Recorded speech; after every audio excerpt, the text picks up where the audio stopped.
Bonsoir à toutes et à tous.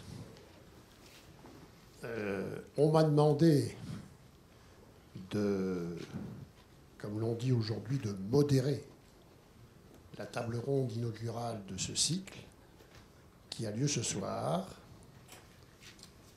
et donc de dire un mot d'ouverture avant que nos intervenants puissent chacun pour leur part aller plus loin, plus avant dans leur approche de cette séance inaugurale. Des hommes, des femmes et des dieux, religion, spiritualité, croyance et incroyance. Alors, le papier qui a servi et que vous devez avoir sous les yeux à présenter le cycle pose toute une série de questions. Et ce sont ces questions qui vont s'égrener tout au long de l'année. Disons, pour ouvrir ce questionnement, que, comme vient de le dire Jean-Paul Chagnolot, excusez-moi, depuis les origines de l'être humain, il y a une quête de sens.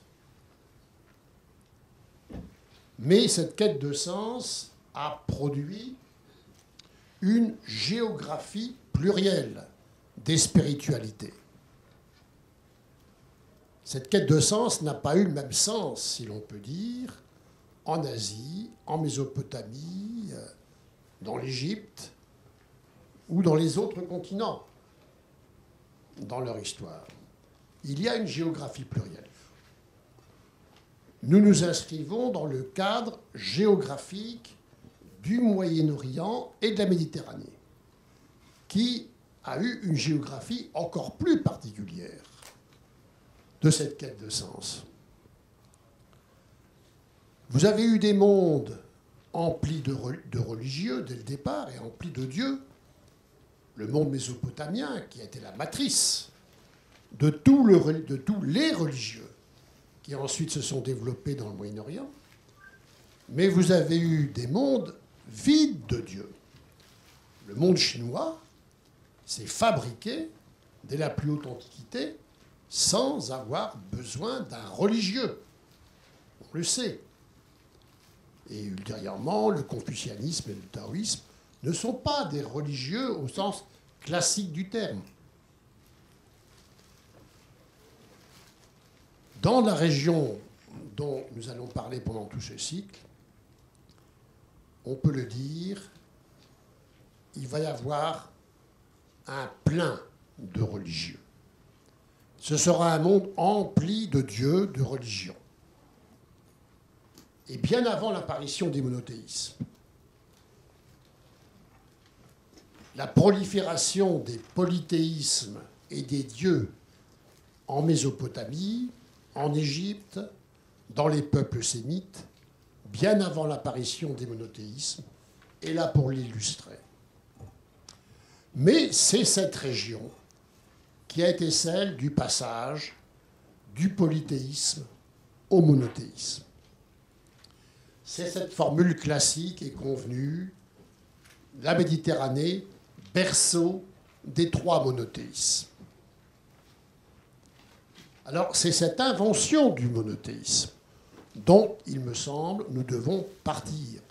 Pour parler des questions d'aujourd'hui, en tous les cas, c'est mon approche, il faut remonter dans le passé. Il faut remonter l'histoire. Il faut reprendre le fil de l'histoire pour éclairer les débats d'aujourd'hui. Cette conversion au monothéisme s'est faite dans cette période des 16 siècles qui ont démarré avec l'histoire du peuple hébreu et la création d'un véritable monothéisme, alors qu'il y a eu quelques expériences de monothéisme précédentes en Égypte et en Mésopotamie, mais la création du monothéisme relève du peuple hébreu. Yahweh. Un Dieu national, pourrait-on dire. Et puis ce monothéisme a suivi ensuite sa filiation, sa trajectoire, jusqu'à Jésus, le prophète, qui est venu affirmer à la fois la continuité et la rupture par rapport au judaïsme. Et puis, quelques siècles plus tard, Mahomet, un autre prophète, qui est venu affirmer un monothéisme, lequel ne peut pas se comprendre sans sa relation historique avec les deux précédents.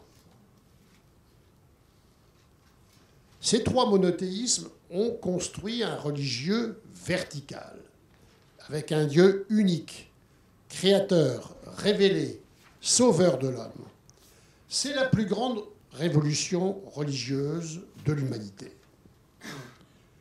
Max Weber a bien souligné le caractère révolutionnaire des monothéismes, du passage du polythéisme au monothéisme, où on passe d'une religion magique et hétéronome à une religion éthique et autonome.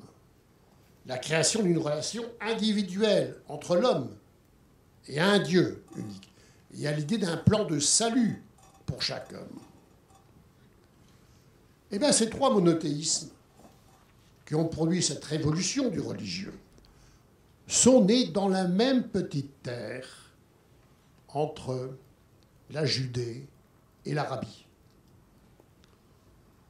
Et du coup, la Méditerranée est devenue 3 fois sainte, 3 fois sacralisée. Jérusalem en étant l'illustration la plus forte de cette triple sacralisation de cette terre qui a engendré les trois monothéismes. La Méditerranée et le Moyen-Orient, terre d'élection des trois monothéismes, et par la suite terre d'élection de sanctuaires, de pèlerinages, dont certains vont être des traits d'union entre les trois monothéismes. On le sait, Marie est une figure d'union forte entre le christianisme et l'islam, qui est remise au goût du jour aujourd'hui par toute une série de mouvements qui vont dans le sens du dialogue entre le christianisme et l'islam. Le MUSEM a produit il y a 2 ans une exposition superbe qui a voyagé sur les sanctuaires partagés. Il y a des sanctuaires exclusifs, il y a des sanctuaires partagés entre les monothéismes, aussi bien sur la rive nord que sur la rive sud de la Méditerranée. Mais ces trois monothéismes ont également créé des politiques. Le religieux a produit un religieux politique. Création de grandes plaques culturelles et politiques. Et donc création de territoires sacralisés. Et donc de conflits. Dans les trajectoires des trois monothéismes, il y a eu cette relation du religieux et du politique. Le peuple hébreu était tout à la fois porteur d'un État, d'un territoire et d'un Dieu. Yahweh était celui qui protégeait le peuple hébreu et qui venait garantir sa pérennité à travers son territoire. Et quand le territoire était perdu, qu'on en était expulsé, eh bien on implorait Yahweh de pouvoir revenir à Jérusalem. Le christianisme a eu des allers-retours entre le religieux et le politique. Il y a d'abord eu la distinction entre César et Dieu, mon royaume n'est pas de ce monde, puis la récupération par Constantin et l'Empire romain, et de nouveau la théorie des deux pouvoirs entre l'Église et les princes. Donc une relation plus complexe, plus distanciée entre le religieux et le politique. Puis l'islam, qui a engendré tout à la fois une religion et un politique, en même temps, si je puis dire. ou presque en même temps, de l'origine à Médine, puis par l'Empire, la création de l'Oumma, la charia, le territoire de l'islam, le Dar el-Islam, et ensuite toute cette création au sein de l'Empire de la dimitude, des minorités tolérées, des minorités privilégiées et des minorités rejetées, qui vient fonder encore aujourd'hui une partie des réalités de cette région entre les minorités tolérées et les minorités réprouvées, dont font partie les Yézidis et autres. Eh bien, tout cela a conduit à une Méditerranée et un Moyen-Orient fragmentés par le religieux. La territorialisation, la politisation du religieux a fait que le Moyen-Orient et Méditerranée en ont été marqués jusqu'à nos jours. Ce sont les deux facettes paradoxales du religieux, des trois monothéismes dans cette région. Les trois monothéismes ont produit des religions lumière, mais ils ont aussi produit des religions politisées. Et certains ont même employé une expression très forte pour parler de religion meurtrière. Valadier, le jésuite, Père Valadier, a dit de façon, à mon avis, assez juste, que les trois monothéismes ont engendré plus de heurts de civilisation dans leur histoire que de Pentecôte des peuples. Mais aujourd'hui, après cette brève incursion dans le passé qui pèse encore, en tous les cas c'est ma conviction, on ne peut pas analyser le présent des trois monothéismes et des religions sans tenir compte de cette formidable poids du passé dans leur réalité présente. Mais aujourd'hui, il y a une complexité nouvelle du religieux en Méditerranée. Et cette complexité, elle est liée au fait qu'il y a tout à la fois la sécularisation, laïcisation, modernisation, peu importe le mot que vous employez, il y a cette sécularisation, au nord comme au sud, c'est-à-dire une individualisation du religieux, irréversible, y compris dans l'islam actuel, un peu partout, qui est en train de bouleverser les choses. Mais on n'en est qu'au début. Donc un déclin du religieux traditionnel. Mais en même temps, il y a ce qu'on a appelé le retour du religieux, qui à mon avis n'est pas une bonne expression, mais enfin elle est passée, elle existe. Ce retour du religieux qu'on a fait dater de la révolution islamique iranienne de 1979 et du 11 septembre, avec la revanche chiite et le djihadisme sunnite. On doit alors se poser la question, avec ce deuxième aspect, du choc civilisationnel en Méditerranée par le religieux ou accompagné du religieux. Et le troisième processus, qui rend encore plus complexe le tableau actuel, c'est le dialogue. C'est le rapport entre les trois monothéismes qui est en train de bouger et, à mon avis, de changer.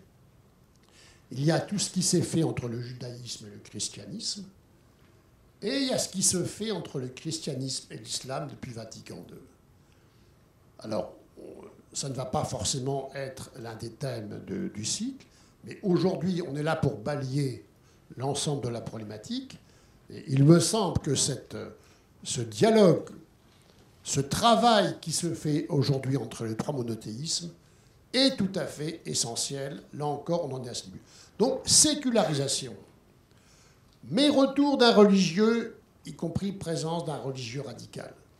Mais travail de dialogue entre les trois monothéismes, ça va dans les deux sens. C'est la complexité actuelle de ce rapport entre religieux et nos sociétés. Au fond, en Méditerranée, aujourd'hui, le religieux est dans tous ses états. C'est un religieux qui s'impose, car il demeure très présent, pas seulement sur la rive sud, mais sur la rive nord, et qui plus est au Moyen-Orient. C'est un religieux qui clive, mais c'est un religieux qui bouge.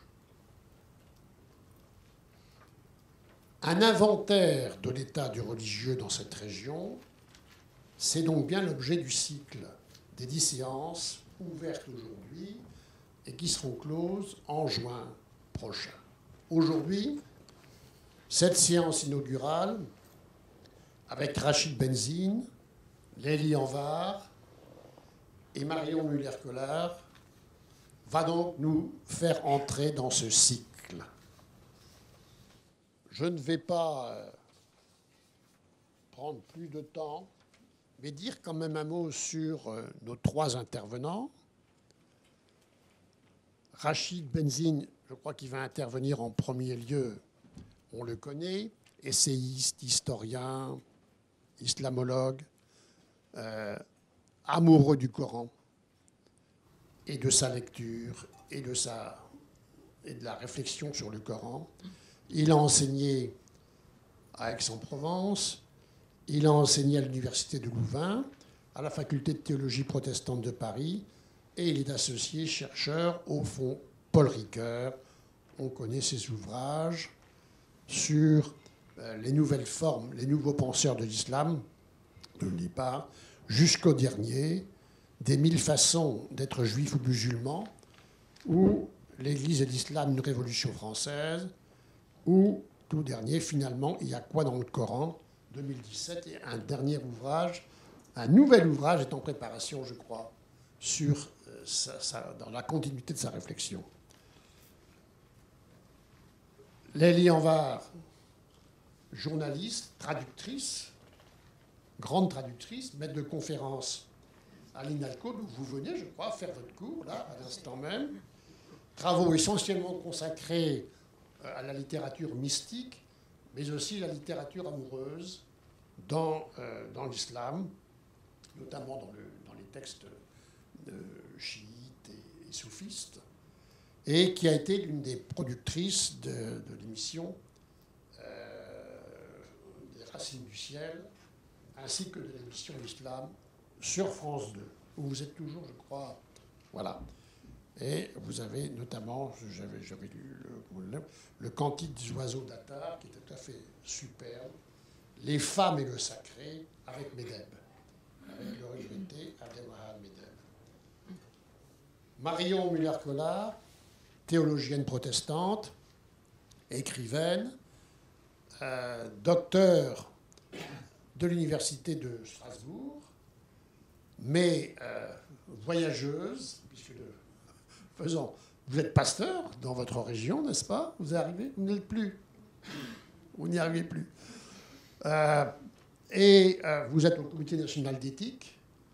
Là, vous y jouez un rôle très important. Vous êtes aussi à la mission Présence protestante de France 2 et bien sûr l'auteur de nombreux ouvrages, notamment ceux qui sont destinés à la jeunesse, comme L'autre Dieu, chez Labor et Fides, et un superbe ouvrage tout récemment, L'intranquillité, qui a reçu le prix de la spiritualité de la Procure.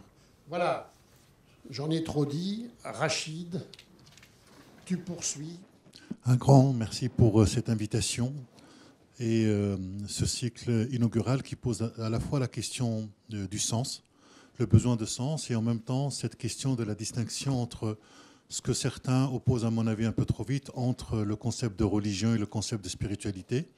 Et si on doit ajouter à cela, je dirais, tous les problèmes de traduction que nous avons sur les termes religion, foi, ça nécessite en soi, je dirais, des cycles et des cycles de déconstruction, parce que derrière les mots, les traditions n'entendent pas du tout la même chose. Donc il y a tout un travail, je dirais, à faire en premier de tentative de traduction. Ça, c'est la première chose. Mon propos, je dirais, s'effectuera en 3 points. Tout d'abord, cette distinction que l'on fait entre spiritualité et religion. Je serai amené à l'interroger. Dans un deuxième temps, la question de la violence de nos religions, et notamment avec cette idée de la vérité, en ce qui concerne les trois religions dites révélées. Et dans un troisième temps, j'essaierai d'esquisser simplement quelques points en ce qui concerne, je dirais, un état des lieux.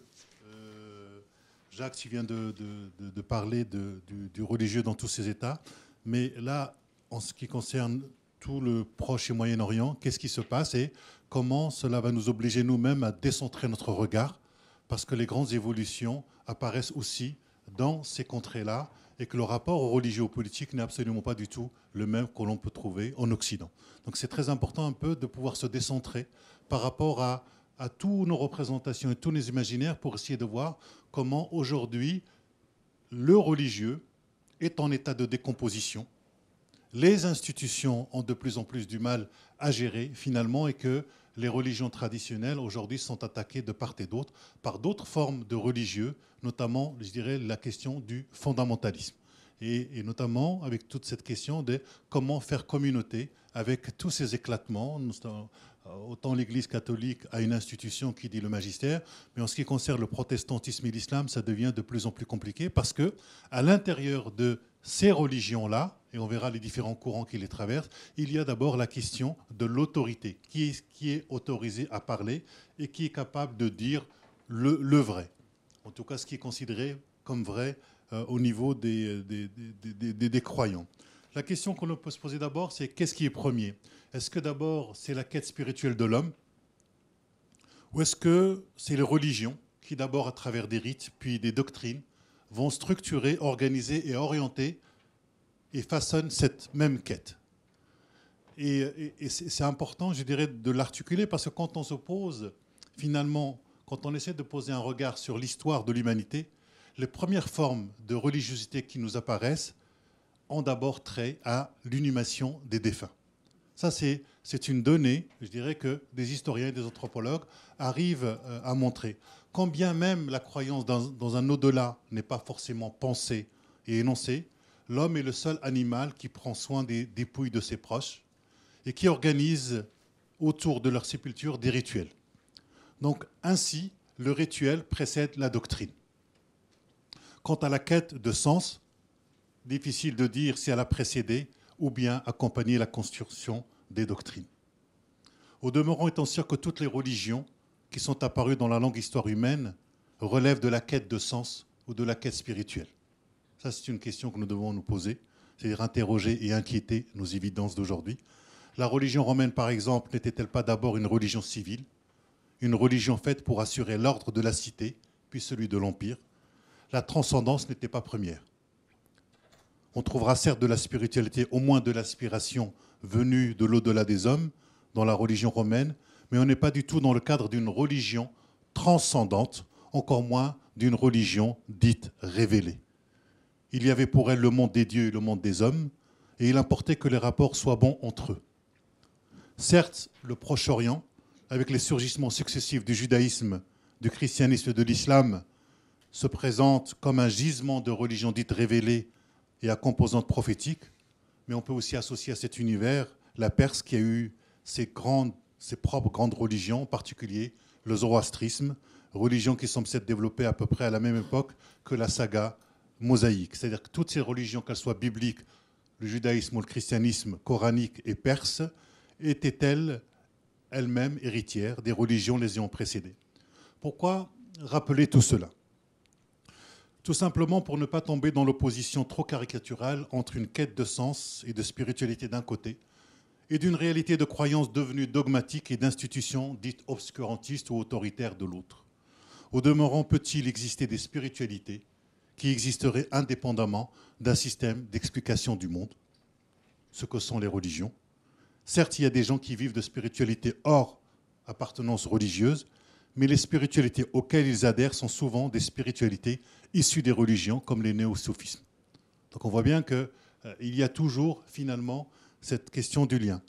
Toutes les religions apportent du sens, mais ont-elles d'abord pour préoccupation le développement spirituel personnel des individus, ou bien ont-elles avant tout le souci de l'organisation du monde, celui de l'organisation de la paix et des sociétés?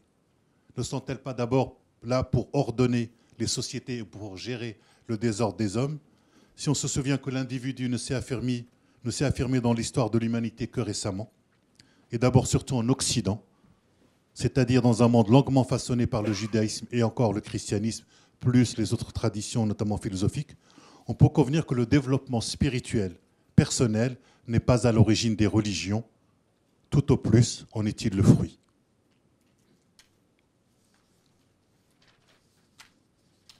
Dans un deuxième temps, ce que je voudrais dire, c'est que toutes les religions ont quelque chose à voir avec la violence.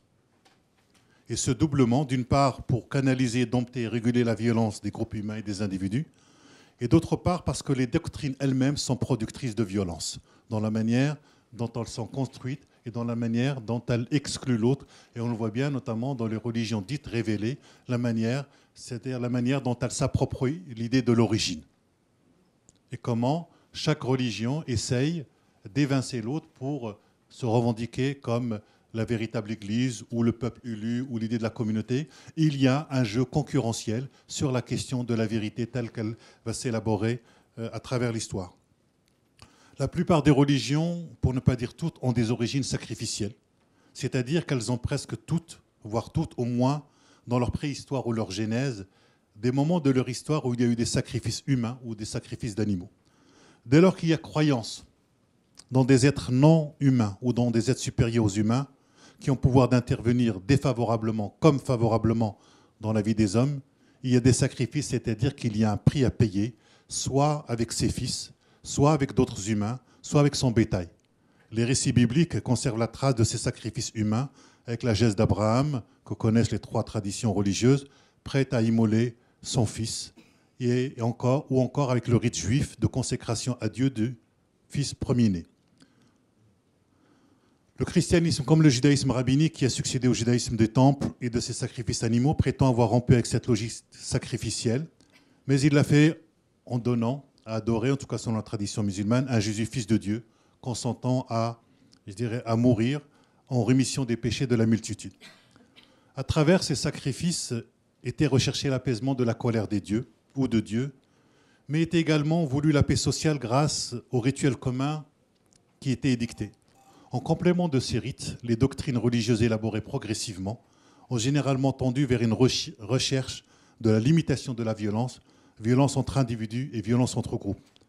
Mais en même temps qu'elles ont progressivement contribué à apaiser les sociétés et canaliser la violence, les grandes religions se sont mises aussi à produire de la violence, en particulier quand elles ont refusé l'apparition de religions dites concurrentes ou venant contredire simplement leur doctrine.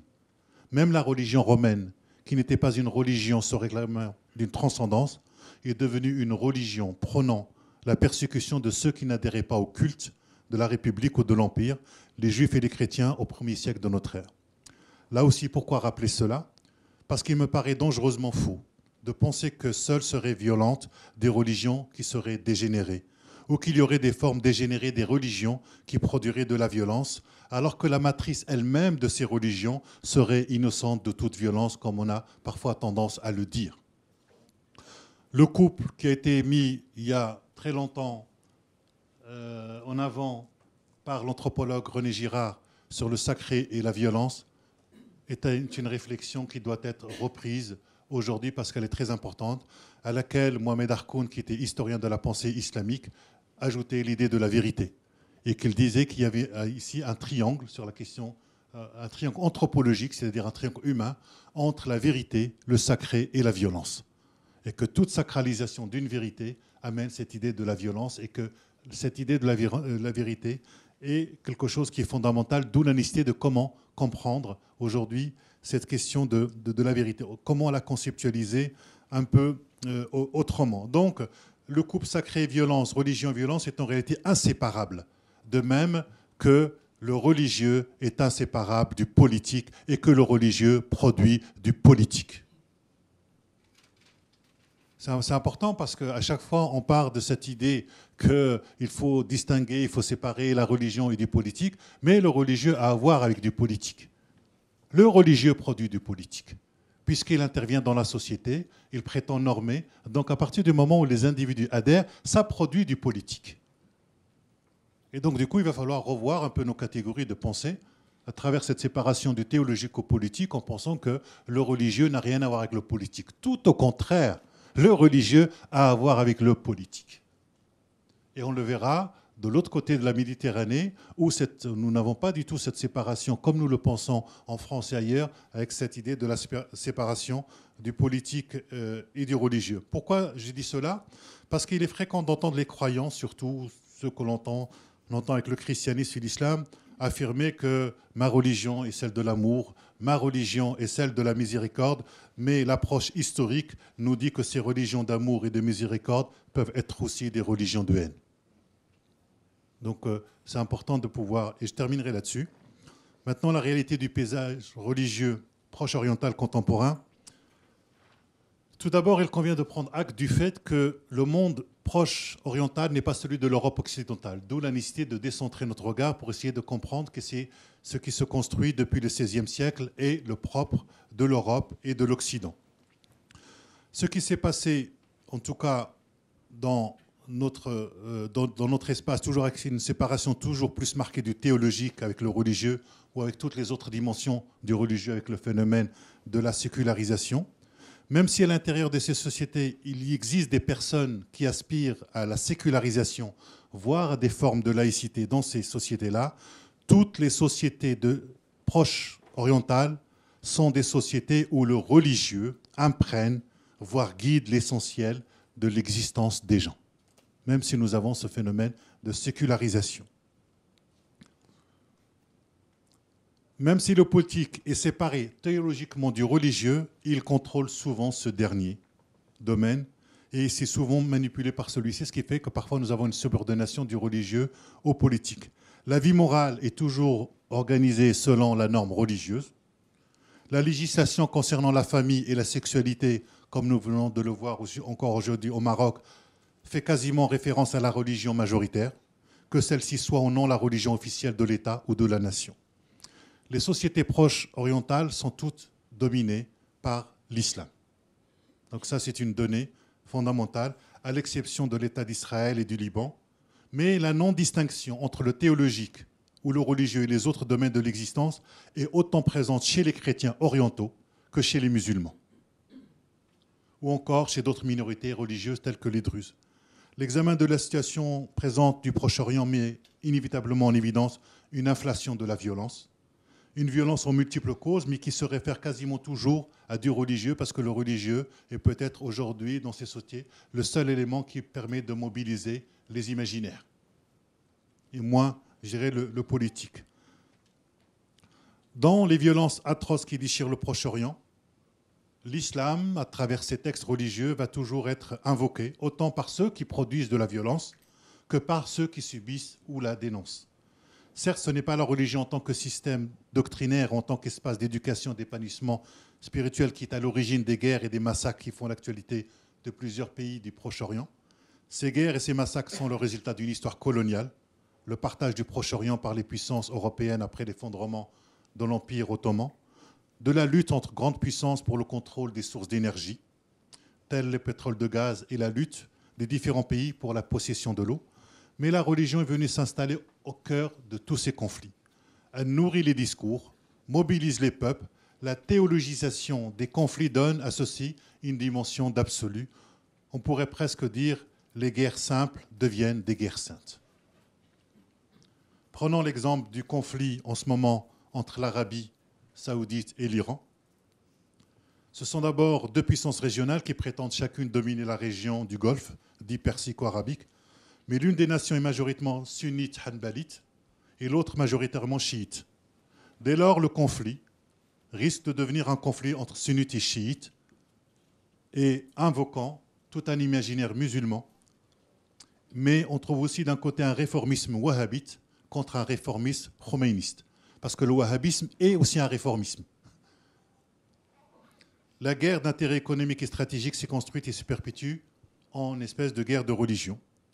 Même avant que ne surgisse le conflit à partir de la révolution iranienne dite islamique de 1979, la pensée religieuse aussi bien sunnite que chiite était travaillée par des courants justifiant le recours à la violence pour s'imposer.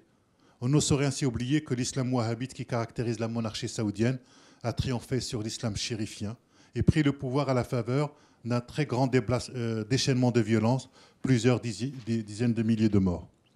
La doctrine wahhabite, vous la connaissez, et qui a aujourd'hui son pendant à travers, je dirais, la doctrine salafiste, à la fois sur la norme religieuse qui va devenir de plus en plus importante, l'imposition d'un ordre moral qui peut recourir à une violence symbolique ou une violence physique, par exemple la police religieuse en Arabie Saoudite, les exécutions, les amputations, les flagellations. Il y a bien ici un islam, je dirais, de la violence.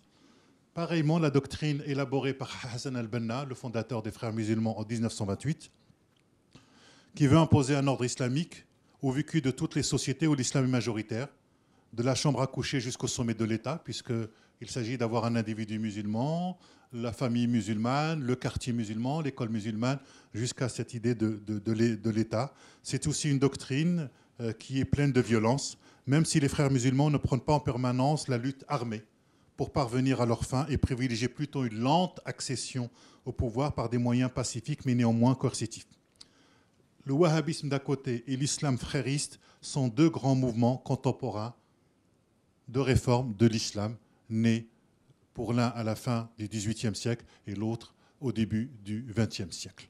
Mais ce sont deux mouvements qui se veulent réformistes. L'un et l'autre, l'un contre l'autre et parfois l'un avec l'autre, ont profondément transformé l'islam mondial depuis surtout 50 ans, parvenant à quasiment détruire un islam séculaire dit traditionnel, qui, selon les pays, avait su se marier avec des cultures différentes, ce qu'on appelle l'islam classique. C'est-à-dire qu'à partir du moment où l'islam gérait un empire, il a fait face à la diversité.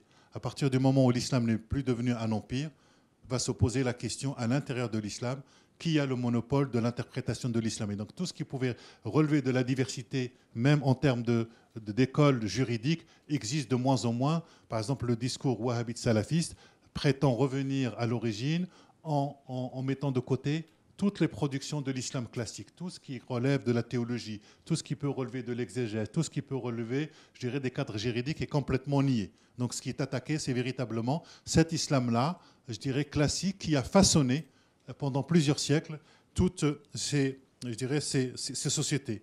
Aujourd'hui, ils se présentent comme étant chacun la voie la plus orthodoxe et la plus orthopraxe de l'islam, et ils apparaissent comme tels pour la majorité des musulmans.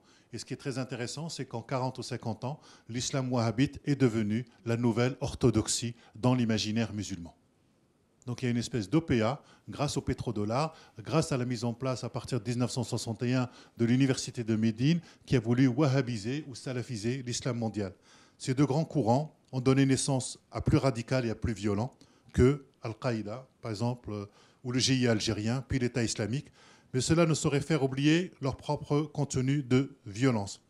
En face de ces phénomènes, il convient donc de développer un esprit, je dirais, l'esprit et les outils critiques, c'est-à-dire que l'absolutisation d'une religion conduit toujours à de la violence, et là il s'agit d'une idolâtrie meurtrière, et que peut-être que le premier travail que nous avons à faire, c'est peut-être la déconstruction de tout système de croyances exclusifs les uns des autres. Et c'est un travail qui n'est pas facile. Pourquoi ? Parce qu'aujourd'hui, le religieux repose sur trois pôles. Il y a un pôle éthique, que Paul Ricoeur définissait dans Soi-même comme un autre en disant que c'est une vie bonne avec et pour autrui dans des institutions justes. C'est-à-dire à la fois l'estime de soi, l'estime de l'autre et l'estime des institutions. C'est à la fois un espace cognitif, c'est-à-dire un pôle cognitif avec des ensembles de traditions qui sont en train d'être pulvérisées complètement, et un aspect identitaire qui me semble très très important, que l'on voit beaucoup aujourd'hui, où les religions sont devenues très identitaires, et en ce qui concerne l'islam, ça passe par l'alimentaire et le vestimentaire. Et donc, aujourd'hui, nous avons des religions identitaires parce que, en vérité, le religieux touche à l'identité des gens et il touche à l'affect. Quand vous parlez avec des croyants, de religieux, c'est l'affect qui s'exprime. Donc, toute la question, c'est comment nous allons pouvoir travailler, je dirais aujourd'hui, dans cet espace de sécularisation comme la société française, où des individus sont en train de recomposer leur système de croyance avec un système de croyance qui est complètement nouveau, qui est néo-traditionnel, qui n'a plus rien à voir avec cette idée de la tradition. Et c'est ce travail-là qui nous attend, plus ce qui se passe aujourd'hui au Proche-Orient avec, je dirais, avec tous ces démantèlements. Il y a 50 ans, personne ne pouvait croire que l'islam deviendrait ce qu'il devient aujourd'hui.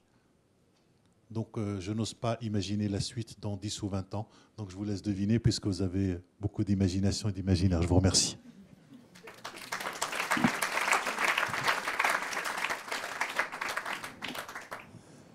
Merci Rachid de cette présentation, comment dire, qui ne sombre pas dans le pessimisme, mais dans une lucidité. Lélie Anvar, vous poursuivez.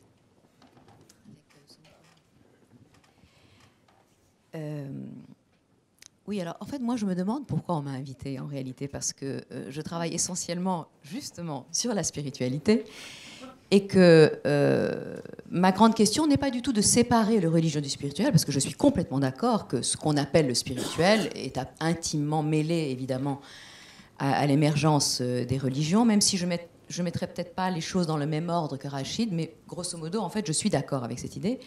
Néanmoins, c'est vrai que le projet de cette année, c'est quand même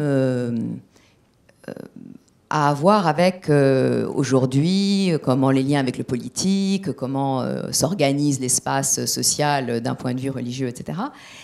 Et donc, et moi, je m'occupe essentiellement, je suis une incorrigible bâtinite, comme on dit. Les bâtinites, c'est des gens qui étaient condamnés à mort quand même à l'époque médiévale. Ça veut dire les gens de l'intérieur, les gens qui s'intéressent qu'aux questions intérieures et qui étaient donc soupçonnés de jeter l'opprobre sur les formes extérieures de la religion. Alors, ne me soupçonnez pas, je ne jette pas l'opprobre sur les formes extérieures de la religion, quoique... Je vais quand même m'en expliquer un peu. Alors, c'est peut-être pour ça qu'on m'a invité, pour que je jette l'opprobre, je ne sais pas. Enfin, en tout cas, je vous remercie de cette invitation, mais je ne sais pas ce que je suis venue faire dans cette galère. Et je vais donc commencer par vous raconter une histoire, parce que finalement, c'est ce que je fais peut-être le mieux. Évidemment, l'histoire n'est pas de moi, elle est de mon cher et bien-aimé Rumi, poète du XIIIe siècle, qui était absolument, radicalement, totalement et amoureusement musulman et coranique, et qui néanmoins avait une hauteur de vue que nous ferions bien d'enseigner dans nos écoles, quelle que soit d'ailleurs la religion des enfants auxquels nous enseignons, quelle que soit la religion des enfants que nous avons à éduquer. Enfin bref, donc Rumi nous raconte une histoire qui est à mon avis assez emblématique de notre position, en tout cas de la mienne, et je vais vous expliquer pourquoi. C'est l'histoire que vous connaissez sans doute, au moins par bribes ou de loin ou de près, c'est l'histoire de l'éléphant dans le noir. J'insiste de dire de l'éléphant dans le noir, car Rumi va reprendre un conte bouddhiste dans lequel, en fait, je vous passe les détails du conte bouddhiste parce que ce serait trop long. Encore ici, nous parlons des religions, donc après tout, le bouddhisme a aussi son mot à dire. Mais enfin, comme il s'agit plutôt des monothéismes, je ne vais pas m'étendre sur l'histoire bouddhiste. En tout cas, dans l'histoire bouddhiste, il est question d'aveugles qu'un roi fait venir pour leur demander ce que c'est qu'un éléphant.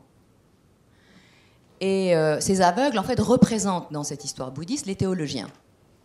Et évidemment, ils sont aveugles, enfin, c'est pas très gentil pour les théologiens, mais ça leur va bien souvent, enfin, sauf le respect des théologiennes clairvoyantes. Et donc certains théologiens, on va dire, les plus dogmatiques d'entre eux, sont dans l'histoire bouddhique vraiment comme des aveugles, et ils essayent de vous dire ce que c'est que le réel étant en arabe et en persan le même mot que pour dire la vérité. Donc ils essayent de vous décrire ce qu'est la vérité alors qu'ils sont eux-mêmes aveugles, et juste en tâtant l'éléphant. Et donc évidemment, il y en a un qui va tâter la trompe, qui va dire que l'éléphant est une gouttière, l'autre qui va tâter le dos, etc. Donc chacun va voir, si j'ose dire, va tâter un aspect uniquement de l'affaire. Donc du réel, de la vérité. C'est quand même très intéressant que le réel et la vérité soient à ce point liés, parce que ça veut dire qu'en islam, en réalité, je vous dis parce que c'est le mot persan et arabe, évidemment, je reviens à ma tradition, à la tradition soufie dont je vais vous parler. Donc, que ce soit ça, ça veut dire qu'en fait, il ne peut pas justement y avoir de séparation entre les formes qui sont données dans le monde et notre perception sensorielle du monde et notre vision du sens du monde et de la manière dont la vérité invisible et intangible habite ce monde. On est obligé, on est réduit à nos sens. Et c'est en fait ce que va nous raconter Rumi à travers cette histoire. J'y viens quand même, je vous raconte l'histoire. Donc Rumi dit qu'un jour, les hindous voulaient faire voir un éléphant, voulaient exhiber un éléphant aux gens. Et alors là, ne me demandez pas pourquoi, il l'avait mis dans une pièce noire. C'est pas du tout, il s'agit absolument pas d'aveugle. Il s'agit de mettre un éléphant dans une caverne. Tiens, il y a Platon quand même, un peu derrière. Donc il s'agit de mettre un éléphant dans la caverne et de dire aux gens, bah, venez voir ce que c'est qu'un éléphant. Évidemment, les gens vont rentrer dans la pièce toute noire et ils vont pas du tout voir ce que c'est qu'un éléphant. Donc qu'est-ce qu'ils vont faire? Ils vont le tâter. Ils vont essayer de comprendre avec leurs doigts finalement à quoi ressemble un éléphant. Donc il tâte, effectivement, il reprend les thèmes de l'histoire bouddhiste au départ. Donc il dit, voilà, il y en a un qui a tâté la trompe, il a dit l'éléphant est une gouttière, l'autre a touché ses oreilles, il a dit l'éléphant c'est un éventail, le troisième a touché son dos, il a dit, mais enfin l'éléphant c'est un trône, l'autre a touché ses jambes, a dit, mais l'éléphant c'est un pilier, etc. Et puis, ajoute Rumi, en fait, s'ils avaient eu une lampe à la main, la controverse aurait vite pris fin. Et puis on croit que l'histoire est terminée là. On dit oui, finalement, on est dans une pièce noire. Donc le monde est une immense caverne dans laquelle le réel est donné. Alors le réel, c'est toutes les religions confondues. C'est tout le sens, c'est tout en fait. Donc le réel est donné comme signe de la vérité, sauf que, comme par un fait exprès, pour s'amuser peut-être, le bon Dieu l'a mis dans une pièce noire. Et c'est pour ça qu'on se bat. Et en fait, ils sont prêts de se battre, ces gens qui sont dans la cave. Parce qu'il y en a un qui dit « Mais non, je te dis que c'est une gouttière, mais non, moi je te dis que c'est un trône ». En réalité, l'éléphant, c'est tout ça à la fois, puisque l'éléphant, c'est à la fois une trompe et une gouttière et des jambes et un dos et tout ça. Mais, nous dit Rumi, mais ça ne s'arrête pas là. En réalité, si vous mettez une lumière, bien sûr qu'ils vont voir la forme de l'éléphant, mais ils ne vont pas savoir ce que c'est qu'un éléphant. En fait, les yeux, c'est comme la paume. Ce n'est jamais qu'un organe sensoriel limité. C'est un de nos 5 sens. On ne saura toujours pas quel goût ça a un éléphant. Alors on saura peut-être l'odeur, parce qu'on est quand même dans la pièce et ça sent fort un éléphant. Il ne le dit pas, c'est moi qui le dis. Mais en fait, on ne sait pas ce qui se passe à l'intérieur de l'éléphant. On ne sait pas ce qu'il mange, on ne sait pas ce qu'il aime, on ne sait pas combien de temps il vit, on ne sait pas comment il fait son système digestif. Ça aussi, c'est pas Rumi qui le dit, mais il le suggère. Il dit en réalité, nos sens sont tous comme la paume. On ne voit rien. Et il ajoute, nous sommes comme des navires dans un océan et nous nous cognons les uns aux autres. C'est très intéressant. Nous nous cognons les uns aux autres. Et en réalité, nous ne comprenons pas le réel. Et après, il remonte, du coup, après ça, il remonte à la création. Il dit, oui, en fait, où étaient Adam et Ève quand Dieu créa le monde, quand il fit voilà, tout cela? Où était Moïse? Où était Jésus? Où était Mohammed? Où étaient tous ces prophètes? Et comme ça, en racontant une histoire, l'air de rien, il est en train de nous dire, en fait, toutes les religions ne font que ça. Chacune nous dit quelque chose du réel. C'est pas faux ce qu'ils disent. Celui qui dit que le réel, c'est une gouttière, il a raison. Celui qui dit que l'alpha et l'oméga, c'est la loi, a raison. Celui qui dit que l'alpha et l'oméga, c'est l'amour, a raison. Celui qui dit que l'alpha et l'oméga, c'est la foi, il a raison. Sauf que l'alpha et l'oméga, en fait, c'est tout ça à la fois. Et une fois qu'on a dit tout ça, même si on est devenu historien des religions, qu'on connaît toutes les religions du monde, ben on sait toujours rien. Et je crois qu'au fond, c'est ça l'enjeu. Je ne sais pas du tout si je réponds à la question. Mais en réalité, c'est ça, la situation, voilà, de la poser. C'est-à-dire que là, j'ai vraiment le sentiment, pourquoi je vous raconte cette histoire, je ne suis pas du tout l'ordre de ce que je voulais vous dire, mais ce n'est pas grave, c'est qu'au fond, il me semble que nous sommes dans la situation actuelle comme ce qu'étaient les anciens. On croit qu'on a un problème que les anciens n'avaient pas. Sauf que peut-être qu'on est un tout petit peu plus conscient du fait qu'on a un problème. Mais si Rumi raconte ça au XIIIe siècle, dans un milieu totalement normé, alors certes, il est en Anatolie, il y a des juifs, des chrétiens, qui viennent d'ailleurs aux réunions spirituelles de Rumi. C'est quand même un fait très intéressant. Et à son enterrement, il y avait des juifs, des chrétiens et des musulmans. Et nous dit la légende, les chrétiens disaient « il était le Jésus de notre temps », les juifs disaient « il était le Moïse de notre temps ». Je doute quand même que vraiment ils aient dit ça. Mais enfin, c'est ce que nous raconte la légende. Mais c'est intéressant la légende, parce que ça nous dit qu'il y avait un espace comme ça. Au XIIIe siècle, je vous signale quand même que le califat s'écroule, que les Mongols arrivent jusqu'à Bagdad, qu'ils dégomment tout le monde, qu'ils tuent tout le monde sur leur passage. Ils n'égorgent pas une personne, ils ne décapitent pas 3 personnes. Ils décapitent tous ceux qu'ils trouvent sur leur chemin, hommes, femmes, enfants. Ils détruisent les villes. Enfin, la situation est infiniment plus grave et la violence est infiniment plus déchaînée au XIIIe siècle. Il y a les croisades de l'autre côté. Enfin, c'est quand même un siècle incroyable dans lequel vit Rumi. Il n'en parle pas trop d'ailleurs de toutes ces violences, sauf par allusion. Quand il dit on est des navires, on se cogne les uns aux autres dans le tiens, c'est lapsus révélateur, dans l'océan, pas dans le désert. Il nous dit un état du monde qui ne date pas d'aujourd'hui ou d'hier ou du XIIIe siècle ou d'avant lui ou d'après lui. Il nous dit un état du monde qui est l'état depuis que Platon savait déjà qu'on était dans une caverne et qu'on ne savait rien de la vérité. La chose peut-être qu'ont apporté, je ne sais pas si c'est un mot juste, qu'ont dégradé les tenants des monothéismes purs et durs, et je n'entends pas par là les fondateurs, mais les successeurs, qui sont en général, comme on dit en persan, des bols plus chauds que la soupe. Donc ils ont tenu un discours. En fait, dans monothéisme, il y a mono-vérité. Ils ont dit, monothéisme, ça veut dire il n'y a qu'un seul Dieu et c'est le mien. Et c'est exactement l'opposé de ce que c'est l'affirmation de l'unicité de Dieu. Parce que s'il n'y a qu'un seul, si Dieu il y a, c'est le même et il est le même pour tous. C'est ça que ça veut dire le monothéisme. C'est quand même extraordinaire que la dérive de ce mot soit devenue le monothéisme égale il n'y a qu'un seul Dieu et c'est le mien. Vous mesurez quand même la distance. Mais c'est le problème que nous avons depuis la nuit des temps. Depuis la nuit des temps, ce problème existe parce que le problème de la vérité et du réel existe. Et parce que nous sommes des petits individus pas plus gros que des demi-moucherons, au regard encore, je dis demi-moucheron, c'est juste pour que ça soit visible. Mais en réalité, on n'est rien. On n'est rien. Mais on voudrait englober ce réel, et comme on n'arrive pas à l'englober, eh ben, on s'accroche à la gouttière et on dit le réel c'est ça, et si tu penses pas comme moi, je te tue. Donc je suis complètement d'accord, c'est consubstantiel à la question de la vérité que cette émergence de la violence, et dès qu'il y a émergence de la violence, il y a rapport à l'autre, et donc il y a du politique. Donc dans le sens, je dirais, essentiel du terme, je suis complètement d'accord avec ça.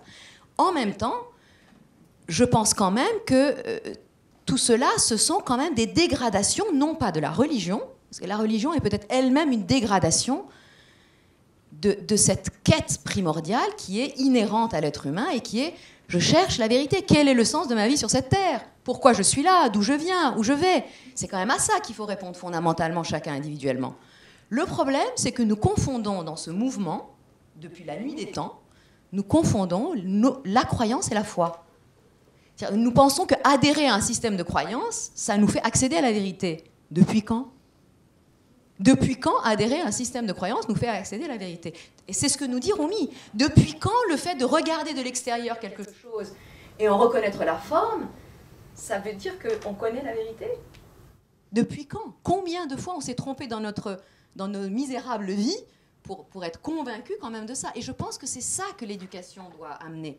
C'est à ça que nous devons inlassablement travailler, quel que soit le niveau dans lequel nous travaillons, que nous soyons éducateurs, parents, animateurs de télévision ou de radio, pasteurs ou ex-pasteurs, ou écrivains, ou tout ce qu'on veut, ou directrices du monde des religions, rédactrices en chef du monde des religions, enfin tous ceux qui, de près ou de loin, exercent une fonction qui permet d'éduquer les jeunes et les moins jeunes, je pense, ne devraient jamais perdre de vue de ça, c'est d'amener cette différence fondamentale, amener les gens à penser la différence fondamentale entre la croyance et la foi.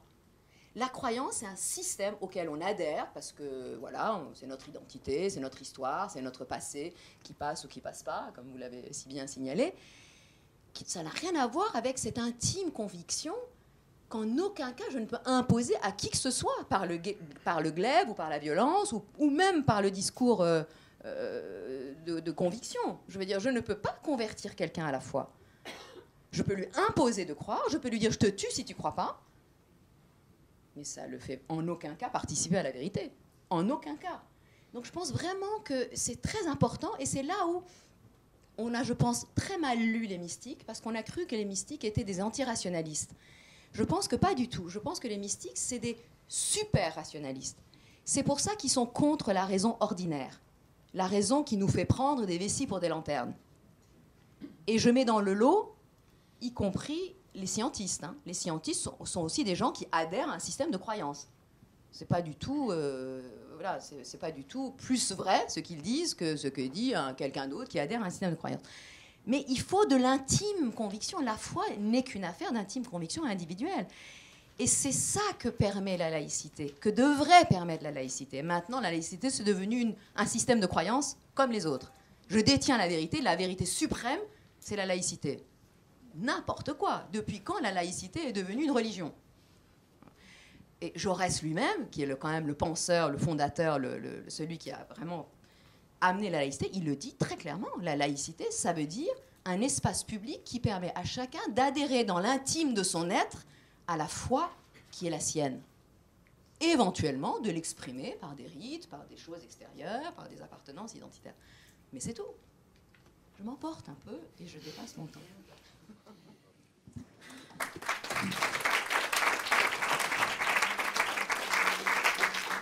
J'ai envie de dire que c'est sur votre emportement que l'on va transmettre le micro à Marion Muller-Collard, théologienne. Et néanmoins clairvoyante. Je mets mes lunettes, tu vois.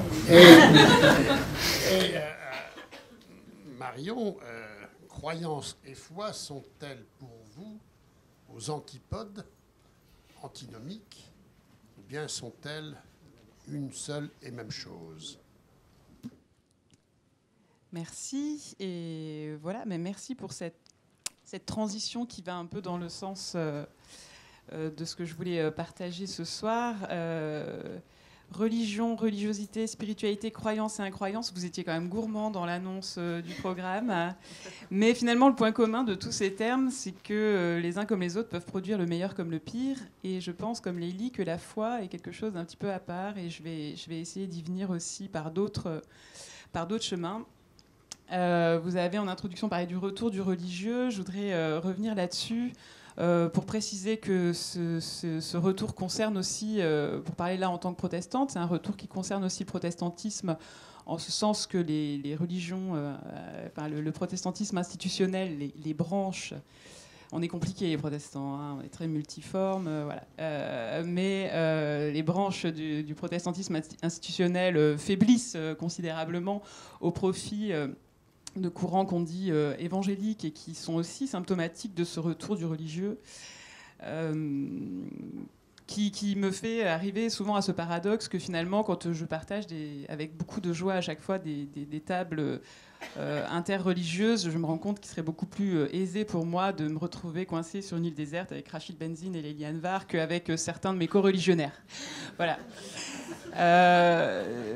Mais c'est un paradoxe qui est assez intéressant parce qu'il montre aussi que ce retour du religieux, en plus de ça, ne concerne pas seulement les religions en réalité, mais concerne aussi la société laïque. Alors, comme vient de le dire Lily, je ne reviens pas sur la laïcité, je suis assez d'accord avec toi.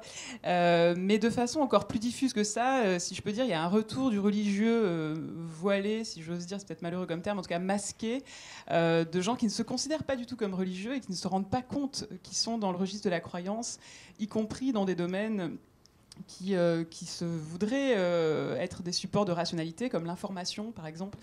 Voilà, j'écoutais la conversation scientifique d'Étienne Klein de samedi dernier que j'ai podcasté, où il invitait Gérald Bronner, ce sociologue qui s'est beaucoup intéressé à la question de la croyance, et qui publie un livre qui s'appelle « Déchéance de rationalité », que je vais m'empresser d'aller lire. Et si j'ai bien compris le constat, je le partage, c'est-à-dire que cette déchéance de rationalité, elle concerne pas seulement les religions, et peut-être moins finalement les religions, qu'un espace public où l'information devient de plus en plus, l'information fiable devient de plus en plus difficile à trouver. Prenez comme exemple notamment ce sondage BVA sur l'écologie, parce qu'il y a aussi une religiosité de l'écologie. qui posait la question, est-ce que le nucléaire participe au réchauffement climatique?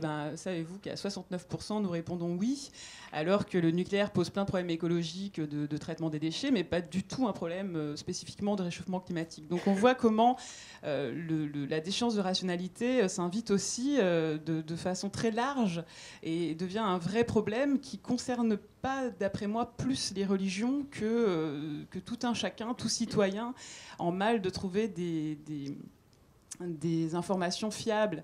Voilà, donc je définirais, moi, le religieux de façon très négative, mais c'est mon parti pris, hein, on peut le définir autrement, mais moi, juste que vous sachiez que quand je l'emploie dans ma bouche, il est assez négatif et il concerne en fait ces réflexes qui rendent la confrontation à l'altérité, à la diversité très difficile, et la confrontation aussi aux faits. On a un vrai problème avec les faits. Les faits F-A-I-T-S, pas les faits F-E-E, vous avez bien compris. Bref. Voilà, et finalement, pour finir sur une note optimiste, je me dis que peut-être les religions, et disons qu'en tout cas, toutes les gens qui, dans ces religions, font partie de ceux avec qui je pourrais me retrouver aisément coincé sur une île déserte, on va dire, les religions ont certainement un rôle à jouer parce que... Disons qu'en fait, nous sommes lucides sur la croyance puisque nous les avons fabriquées, puisque c'est un peu notre fonds de commerce, et que du coup, je pense qu'on a une capacité à repérer le phénomène de la croyance, non seulement déjà, qui nous apporte peut-être une petite longueur d'avance dans une société qui se croit ultra rationnelle et qui en même temps est en train de faire des démonstrations d'irrationalité flagrantes au quotidien. Premièrement, et deuxièmement, et c'est là que je vais en venir, et comme ça je vais pouvoir moi aussi raconter des histoires, parce que je préfère 1000 fois, je pense que, enfin je suis même sûre que nos traditions monothéistes, et je sais que c'est aussi le cas de l'islam, mais ce serait intéressant d'entendre Rachid Benzine en parler, comportent toutes, en même temps qu'elles fabriquent de la croyance, elles fabriquent parallèlement, conjointement et perpétuellement de la critique de la croyance.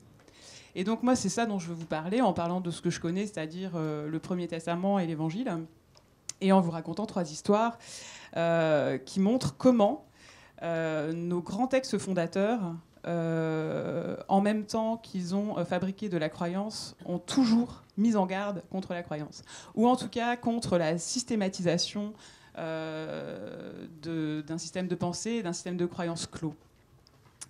Et pour ça, je vais prendre 3 exemples, et je vais commencer par le livre de Job, parce que c'est celui auquel j'ai consacré mon doctorat, ce qui est très dangereux d'entendre un ancien thésard commencer à vouloir partager 3 minutes de sa thèse, mais je vais essayer de le faire. Voilà. Alors, Job, l'histoire de Job, elle est plus ou moins connue. Enfin, pour la résumer, c'est une sombre histoire d'un pauvre homme qui a adhéré totalement à ce qu'on appelle un des systèmes explicatifs du mal, qui est celui du système rétributif, qui est un système extrêmement confortable, puisque vous pensez que si vous agissez bien, il ne vous arrivera que du bonheur, et que si vous agissez mal, il vous arrivera du malheur. Donc en fait, Dieu y est complètement confondu avec un assureur tout risque, qui vous renvoie dans une équation logico-mathématique les bienfaits que vous avez faits ou les méfaits que vous avez commis. Et ce brave Job, qui nous est présenté au début du livre comme un homme intègre et droit, est en fait un immense superstitieux, qui passe son temps à faire des rituels au cas où ses enfants auraient fait quelque chose de pas bien, qu'ils ne le sauraient pas. Vraiment. Donc c'est quelqu'un qui est complètement enfermé dans cette pensée magique du système rétributif. Et là, on est très embarrassé parce qu'arrive une scène dont le pauvre Job n'aura jamais connaissance, ce qui nous met exactement dans la situation dont parlait Lady tout à l'heure, c'est-à-dire que, in fine, une des choses très intelligentes que dit le livre de Job, c'est que la raison pour laquelle Job va avoir une série de malheurs, va être confronté au malheur, en fait, il ne la connaîtra jamais, ce qui fait de lui un bon compagnon de route dans l'existence, parce qu'il se trame effectivement dans la vie des choses dont le sens nous échappe. Et il va y avoir un pari entre Dieu et Satan. C'est très très gênant, cette histoire, c'est toujours embarrassant de la raconter. Mais le Satan va venir vers Dieu en disant oui, il va poser une excellente question, c'est embêtant. Il va poser la meilleure question même qui ait jamais été posée dans le cadre de la question de la religion, c'est est-ce pour rien que Job te craint ? Ne l'as-tu pas protégé, lui et ses biens, d'un enclos, mais touche un peu à sa vie, touche un peu à ses biens et à son bonheur, et on verra s'il il te maudira en face, parie le Satan. Et ça titille un peu Dieu qui dit bah ok, allons voir. C'est pas très sympa. Voilà. Mais ce qu'il faut comprendre, c'est que c'est pas seulement la peau de Job qui est jouée dans cette histoire, mais c'est aussi la peau de Dieu. Parce que vous imaginez un petit peu que si la réponse est qu'effectivement la relation de l'homme à Dieu est purement intéressée, Dieu peut aussi rentrer en dépression légitimement. Donc voilà. Donc il fait cette expérience. Il joue le jeu, il joue sa peau aussi, en même temps qu'il joue celle de Job. Et ce qui est intéressant, c'est qu'effectivement, le Satan avait raison, c'est que Job va se braquer contre l'effondrement du système rétributif, qui est un système hyper pratique. Moi, j'adorerais que ça marche. Voilà, savoir que si je fais telle prière à tel moment, tel rituel à tel moment, si je vais bien au culte tous les dimanches, il m'arrivera jamais plus de malheur. Je trouvais ça hyper confortable. Mais donc, on voit déjà que ce réflexe religieux a vraiment à voir avec l'angoisse et la capacité ou non de l'humain à intégrer en fait les angoisses existentielles relativement irréductibles qui accompagnent la condition humaine et son irréductible précarité et vulnérabilité. Je ne vais pas aller plus loin parce que c'était quand même 3 ans de travail, mais si vous avez envie de me croire et si vous n'avez pas envie, vous pouvez aller vérifier. Mon hypothèse, ma lecture du livre de Job, c'est que c'est un livre qui offre déjà au cœur du Premier Testament une critique en fait, de cette croyance, et notamment du système rétributif, et qui propose un chemin de la pensée magique, de la superstition, vers la foi au sens où la définit Paul Tillich, qui est une foi. Alors on sera peut-être pas d'accord là-dessus, alors du coup, mais c'est une foi en fait vide de contenu. C'est-à-dire que la foi, c'est un élan vital. Paul Tillich a écrit un livre magnifique qui s'appelle Le courage d'être, et déjà tout est dans le titre, où il définit en fait la foi comme une participation à l'élan de l'être, mais qui est vide de contenu. Et notamment, il dit cette chose assez déroutante, mais qui ne cesse de me réjouir. Il y écrit « L'acte d'accepter l'absence de sens est en lui-même un acte plein de sens, c'est un acte de foi ». Et c'est-à-dire que si on se développe d'une manière à ce que l'absurdité, la précarité, la mort, la culpabilité nous soient des angoisses fondamentalement intolérables, on va construire ce que Tillich appelle des forteresses de certitude. Et là, on retombe dans le religieux. Et je redis, un religieux qui nous traverse toutes nos confessions. Hein. Je crois vraiment qu'on est passé d'un temps de guerre des religions, en tout cas si je parle de la France, à un temps de guerre du religieux, où chacun, dans nos confessions, avons affaire avec cette fracture interne en fait, qui traverse nos confessions de façon vraiment continue, et qui nous rassemble ce soir, par exemple, et qui nous divise au cœur de nos propres confessions. Par rapport à ces croyants anxieux qui vont chercher dans la croyance en fait une résolution à des choses qui ne peuvent pas vraiment se résoudre et qui concernent l'immense précarité de la vie humaine. Voilà, et ça c'est pour, donc, au cœur même du Premier Testament, déjà l'empêchement de systématiser quelque chose comme par exemple le système rétributif, qui est très prégnant, moi j'étais pas pasteur, je ne le suis plus, mais j'étais aumônier d'hôpital, et c'était très drôle de voir comme le système rétributif, ça marche encore. C'est-à-dire que quand je rentrais dans une chambre de malade, de temps en temps, les gens me disaient je ne crois plus en Dieu, mais je me demande quand même ce que je lui ai fait pour qu'il m'envoie un cancer, quoi. Et il y a une espèce d'insistance. Finalement, on préfère créer du sens malade que de faire face au vertige de l'absurde, quoi. Et cette capacité à pouvoir accepter ce non-sens, l'absence de sens, comme dit Tillich, c'est en fait déjà un acte de foi. Et c'est ce qui, pour moi, déjà distingue la foi de la croyance, pour répondre à votre question, finalement. Voilà. Ensuite, il y a un autre épisode du Premier Testament, en 2 temps, qui est très intéressant. C'est l'histoire du peuple d'Israël qui râle dans le désert parce qu'il s'est fait sortir d'esclavage, mais il se rend compte que du coup, précarité, il a faim, il a soif, etc. Donc il râle pendant 40 ans. Moïse est d'une patience incroyable. Et en plus de ça, ça finit mal pour lui.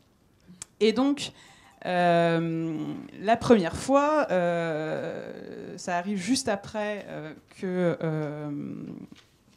Ah ouais, d'accord, en fait, ça n'a pas du tout marché, mon impression. Bon, excusez-moi, je viens de découvrir que j'ai un problème d'imprimante. Ça arrive juste après qu'ils aient traversé la mer Rouge, ils ont soif. Dieu va dire en Exode, dans le livre de l'Exode, va dire à Moïse, écoute, prends un bâton, frappe sur le rocher, et puis ça fera de l'eau, et puis ils arrêteront de râler, quoi. Donc ça marche. La première fois, ça marche comme ça. Et puis la deuxième fois, on est dans le livre des Nombres, et on est 40 ans après. Et de nouveau, ils ont soif, ils râlent, etc.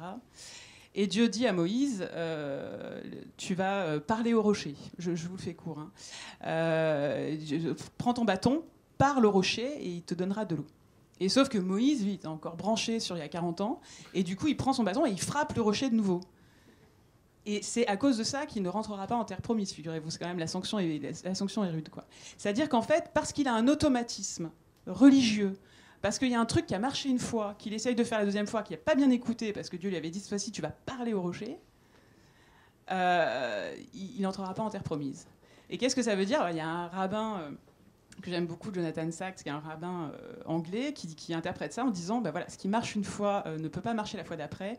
Et Moïse n'est pas considéré comme digne d'amener le peuple en terre promise parce qu'il est resté sous le règne du bâton plutôt que d'entrer dans la gouvernance de la parole. Et ce qui est très intéressant là aussi, c'est qu'on voit ce réflexe religieux de vouloir reproduire. C'est-à-dire le réflexe religieux, il veut que le truc qui a marché une fois, il marchera la fois d'après. Et qu'en fait, la foi, là aussi, c'est autre chose. La foi, c'est Abraham, c'est je pars, je ne sais pas où je vais, mais j'y vais. C'est vraiment le mouvement, c'est la permanence de l'imprévisible, c'est assumer ce vertige-là. Et là, Moïse, c'est pas de chance pour lui, il a merdé une fois. Et puis finalement, du coup, il verra pas la terre promise. C'est pas très sympa. Mais c'est comme ça. Et ça aussi, je trouve que ça, en tant que membre du Comité national d'éthique, je trouve que c'est très intéressant cette réfutation de la possibilité de fixer des choses une fois pour toutes, parce que en fait, les temps changent, parce que des rencontres changent des situations, parce que voilà, et que l'éthique c'est en fait une pensée tout le temps en mouvement, quoi, et qui s'oppose à notre recherche de confort de la pensée, c'est-à-dire de pouvoir penser les choses une fois pour toutes. Ce serait extrêmement rassurant, mais ça nous fait passer complètement à côté du réel. Et de la terre promise, en l'occurrence, si on file la métaphore un peu plus loin. Voilà. Et le troisième exemple, quand même, dans l'Évangile, pour faire jouer un peu à la chrétienne du groupe, il y a dans l'Évangile, il y a d'autres exemples de ça, mais un que j'aime beaucoup, c'est cette histoire de la rencontre entre Jésus et la Cananéenne. C'est-à-dire que Jésus, à ce moment-là, déjà, il est fatigué. L'évangile de Marc nous dit qu'il avait envie d'être tout seul, et il y a cette femme qui lui court après en lui demandant de guérir sa fille, donc ça l'énerve. Et les disciples disent, écoute, fais ce qu'elle te demande, parce qu'elle nous casse les pieds, elle n'arrête pas de crier derrière nous. Voilà. Et lui, il dit, non, moi je suis pas venu, je suis venu pour les brebis d'Israël. Donc il répond ça, je n'ai été envoyé qu'aux brebis perdues de la maison d'Israël. Et du coup, elle insiste encore et il lui dit, il ne sied pas de prendre le pain des enfants et de le jeter aux petits chiens. Pas sympa du tout. Et elle encaisse et elle répond, oui, mais justement, les petits chiens mangent aussi les miettes qui tombent de la table de leur maître. Et là, on voit notre Jésus qui fait une conversion totale, c'est-à-dire que c'est le moment, enfin moi c'est comme ça que je l'entends, c'est le moment où en fait cet homme-là qui était convaincu qu'il venait réformer le judaïsme et qu'il était en train qu'il était venu pour parler juste aux brebis perdues d'Israël, s'ouvre à une dimension universelle en fait, c'est-à-dire à la rencontre avec cette femme. Il va d'ailleurs lui dire une chose qu'il ne dit à personne d'autre dans l'Évangile, c'est ta foi est grande. Il dit souvent ta foi t'a sauvé, mais il le dit deux fois, il le dit à cette femme, il le dit au centurion romain, il le dit deux fois à des non-juifs. Ta foi est grande. Et ces fois-là vont en fait le convertir et vont finalement empêcher, interdire là aussi toute tentation communautariste, quoi. C'est-à-dire qu'il va être déplacé d'un repli communautaire à une ouverture universelle. Donc voilà, c'est ces trois exemples que je voulais donner rapidement pour montrer comment nos textes fondateurs comportent en eux-mêmes une critique même du religieux au sens négatif dans lequel je l'employais et que j'ai dit en introduction. Et je trouve ça vraiment intéressant de... Peut-être que les religions ont un rôle à jouer, à revenir aussi. Alors ça, c'est un peu, la spécificité protestante du sola scriptura, de revenir vraiment au texte. Et je crois que quand on fait cet effort de revenir à nos textes fondateurs, on se rend compte qu'il y a des fois un gap très étonnant entre ces textes, leur complexité, la complexité qu'ils assument et l'inconfort aussi qu'ils assument d'introduire dans nos esprits qui ont tendance à se réfugier dans la pensée magique ou dans la superstition, et que ce sont des textes, je crois, qui ont encore beaucoup à dire aujourd'hui et qui pourraient inspirer finalement, paradoxalement, une critique du religieux, une critique de la croyance, un retour aussi aux faits et à cette croyance, en tout cas cette foi qui ne repose pas tant sur un contenu que sur sa racine de la confiance, et y compris de la confiance en la diversité et en la nécessité de la diversité humaine. Voilà.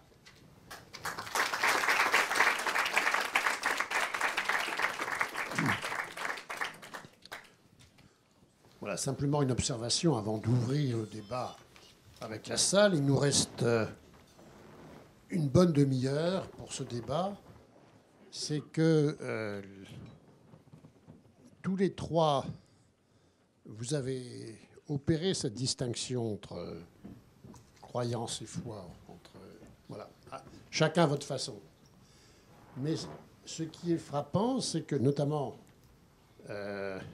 chez Lélie comme chez Marion Muller-Collard, vous avez développé cette critique du religieux de l'intérieur, par Rumi, le soufiste, par la Bible et par Jésus même, qui vient critiquer le religieux, son propre religieux, dans la mesure où il est lui-même frappé de ce que lui dit cette femme étrangère. Autrement dit, le religieux institué est capable de se critiquer lui-même. Voilà, dira quelqu'un qui appartient à un religieux institué. Bien, le débat est ouvert. Monsieur Benzine, vous avez évoqué la réforme chez les sunnites, le wahhabisme, frères musulmans, etc. Je ne sais pas si vous avez exprès omis la réforme chez les chiites. J'aimerais bien avoir votre avis là-dessus. Vous avez entendu au fond de la salle ? Rachid Benzine a évoqué le wahhabisme comme étant un processus historique de réforme appliqué au sunnisme. Et monsieur donc a posé la question, mais qu'en est-il de la réforme du chiisme, par le chiisme? Voilà. On va peut-être prendre deux, trois. Je vous en prie, madame, oui. Bonjour. Bonjour, je vous remercie tous les quatre. En fait, on pourrait croire que vous n'étiez pas très coordonnés. Mais à la fin, je vois que vous avez, je ne sais pas comment, vous avez su comment vous parler, mais vous avez un peu encadré le religieux institutionnel. Vous avez mis le doute tout de suite. Vous l'avez lié à la violence, qui est très important, et René Girard et tout ça. Mais ce qui est tellement intéressant, c'est que vous, deux femmes, une soufie et une protestante, parce que le protestantisme, c'était la réforme du catholicisme qui permettait à l'individu d'avoir un contact direct avec Dieu et individuel et privé. Et le soufisme, c'est ça.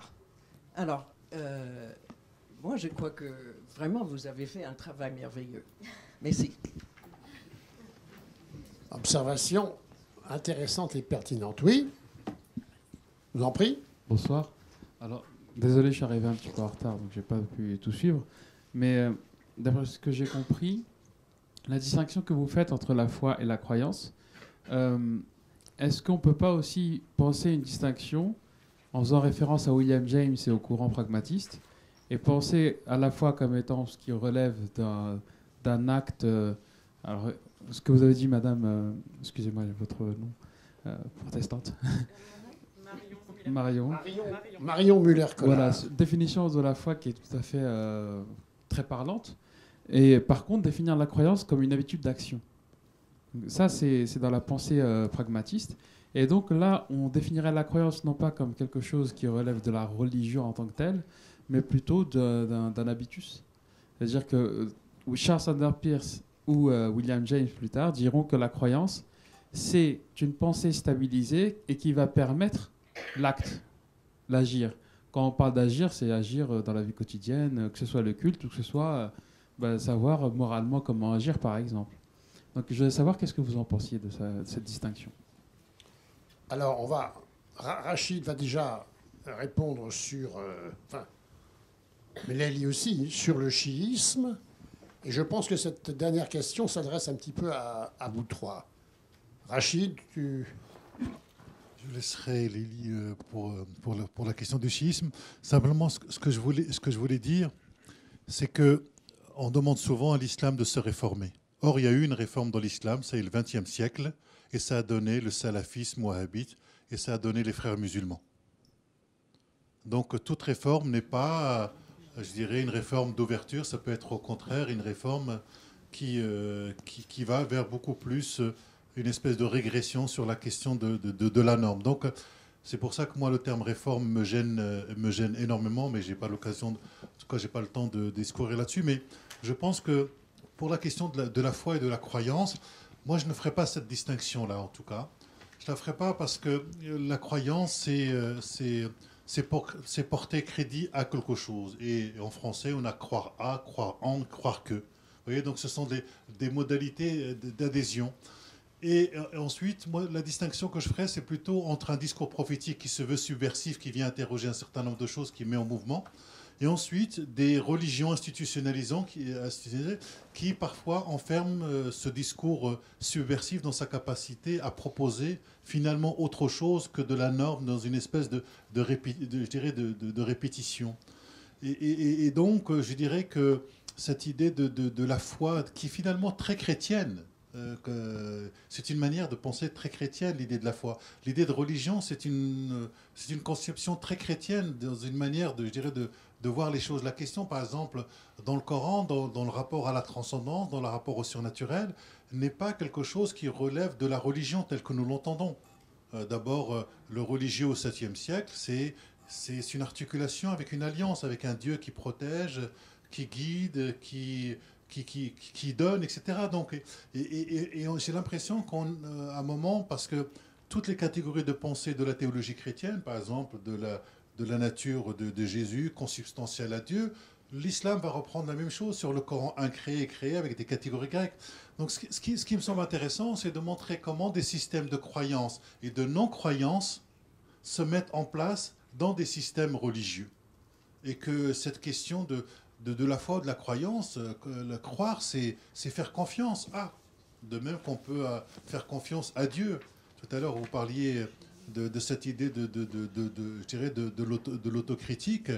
C'est-à-dire que pour beaucoup de musulmans, il y a l'idée que c'est ce qu'ils appellent le maktoub, c'est-à-dire que finalement, ça nous dépasse tout cela. C'est-à-dire qu'à un moment, on s'en remet à Dieu parce que finalement, les systèmes d'explication qu'on aurait sont insuffisants. Il y a un moment, cet acte de confiance que je trouve assez intéressant. Il y a la critique interne à partir des textes. Effectivement, quand on prend le Coran, si on prend la division classique entre les versets dimécois et les versets médinois, on voit bien que ça bouge. Donc il y a bien quelque chose qui est en mouvement. Et puis il y a la critique externe, qui est, à mon avis, celle de l'approche historico-critique, anthropologique, linguistique, qui mettent simplement comment des systèmes de croyance, à un moment, deviennent une orthodoxie. Comment la construction de l'orthodoxie. Pourquoi nous croyons ce que nous croyons. Et ce qu'il ne faut pas oublier, c'est que les croyances ont des effets psychologiques, des effets sociaux et des effets politiques. Donc ce n'est pas quelque chose qui est neutre. Et la manière de croire va déterminer votre rapport au monde, va déterminer aussi votre rapport à l'autre. Et là, je vous rejoins quand vous dites qu'aujourd'hui, le grand problème, c'est qu'est-ce qui se passe à l'intérieur de chaque religion. On n'est plus tellement dans de l'inter, etc. C'est-à-dire qu'il y a une véritable guerre dans le protestantisme avec tous les mouvements évangéliques. J'ai enseigné un moment à la faculté de théologie protestante et j'étais vraiment ahuri. Moi, je m'étais dit, bon voilà, parce que Paul Tillich... Karl Barth, Paul Ricoeur, voilà, je suis chez moi quelque part avec ces noms, et j'arrive face à des étudiants qui, eux, ne maîtrisent absolument pas du tout l'approche historico-critique. Et donc, en fait, c'est un travail qu'il faut constamment renouveler, et surtout de bien comprendre que le mot Dieu, ou le signifiant Dieu, en fait, nos textes sont des représentations de l'ultime, en fait, puisque le langage ne peut jamais dire totalement Dieu, donc c'est des approximations. Donc une fois qu'on a bien compris qu'entre ce qu'est Dieu et ce que nous disons de Dieu n'est pas Dieu, c'est-à-dire il n'y a pas d'équivalence d'un point de vue théologique, ça nous oblige déjà à prendre cette distance-là. Et c'est pour ça que la théologie, elle est très importante, parce que la théologie, c'est peut-être le lieu où la dimension critique des religions doit pouvoir se faire. Et c'est ça sa fonction aujourd'hui de la théologie. Ce n'est pas tellement de penser Dieu avec des catégories de pensée de la rationalité aujourd'hui, c'est de dire, ce lieu-là, c'est le lieu où on va critiquer toutes nos représentations que nous avons de Dieu et de ne pas enfermer Dieu dans notre narratif. Mais ça veut dire quoi? Ça veut dire que les narratifs de nos textes eux-mêmes sont liés à l'historicité. Donc est-ce qu'on peut aller jusque-là? C'est-à-dire que la manière dont on a parlé de Dieu, elle est historique. Parce que sinon on a l'impression que c'est un langage qui est déhistorisant et qui a toujours été comme ça. Or, je crois que nos textes, et c'est là où ils sont intéressants, c'est qu'ils ne proposent pas des concepts. En tout cas, le langage... je dirais, c'est pas un langage conceptuel, c'est des histoires qu'on nous raconte. C'est pour ça que nos grands textes sont des grandes fictions, qui racontent des fictions et qui permettent de nouvelles fictions, en sachant que le mot fiction est un terme très positif dans ma tête. Mais c'est tout le travail qui vient après qui va conceptualiser. Par exemple, je vous donne simplement un exemple. Dans le Coran, on va se dire, à un moment, c'est Dieu qui décide qui veut, qui croit. Voilà. Donc, si Dieu veut que vous croyiez, vous croyez. Puis, si Dieu ne veut pas vous croire. Et puis, il y a un autre passage qui dit que celui qui mécroit, c'est lui le responsable. Allez vous débrouiller avec ça.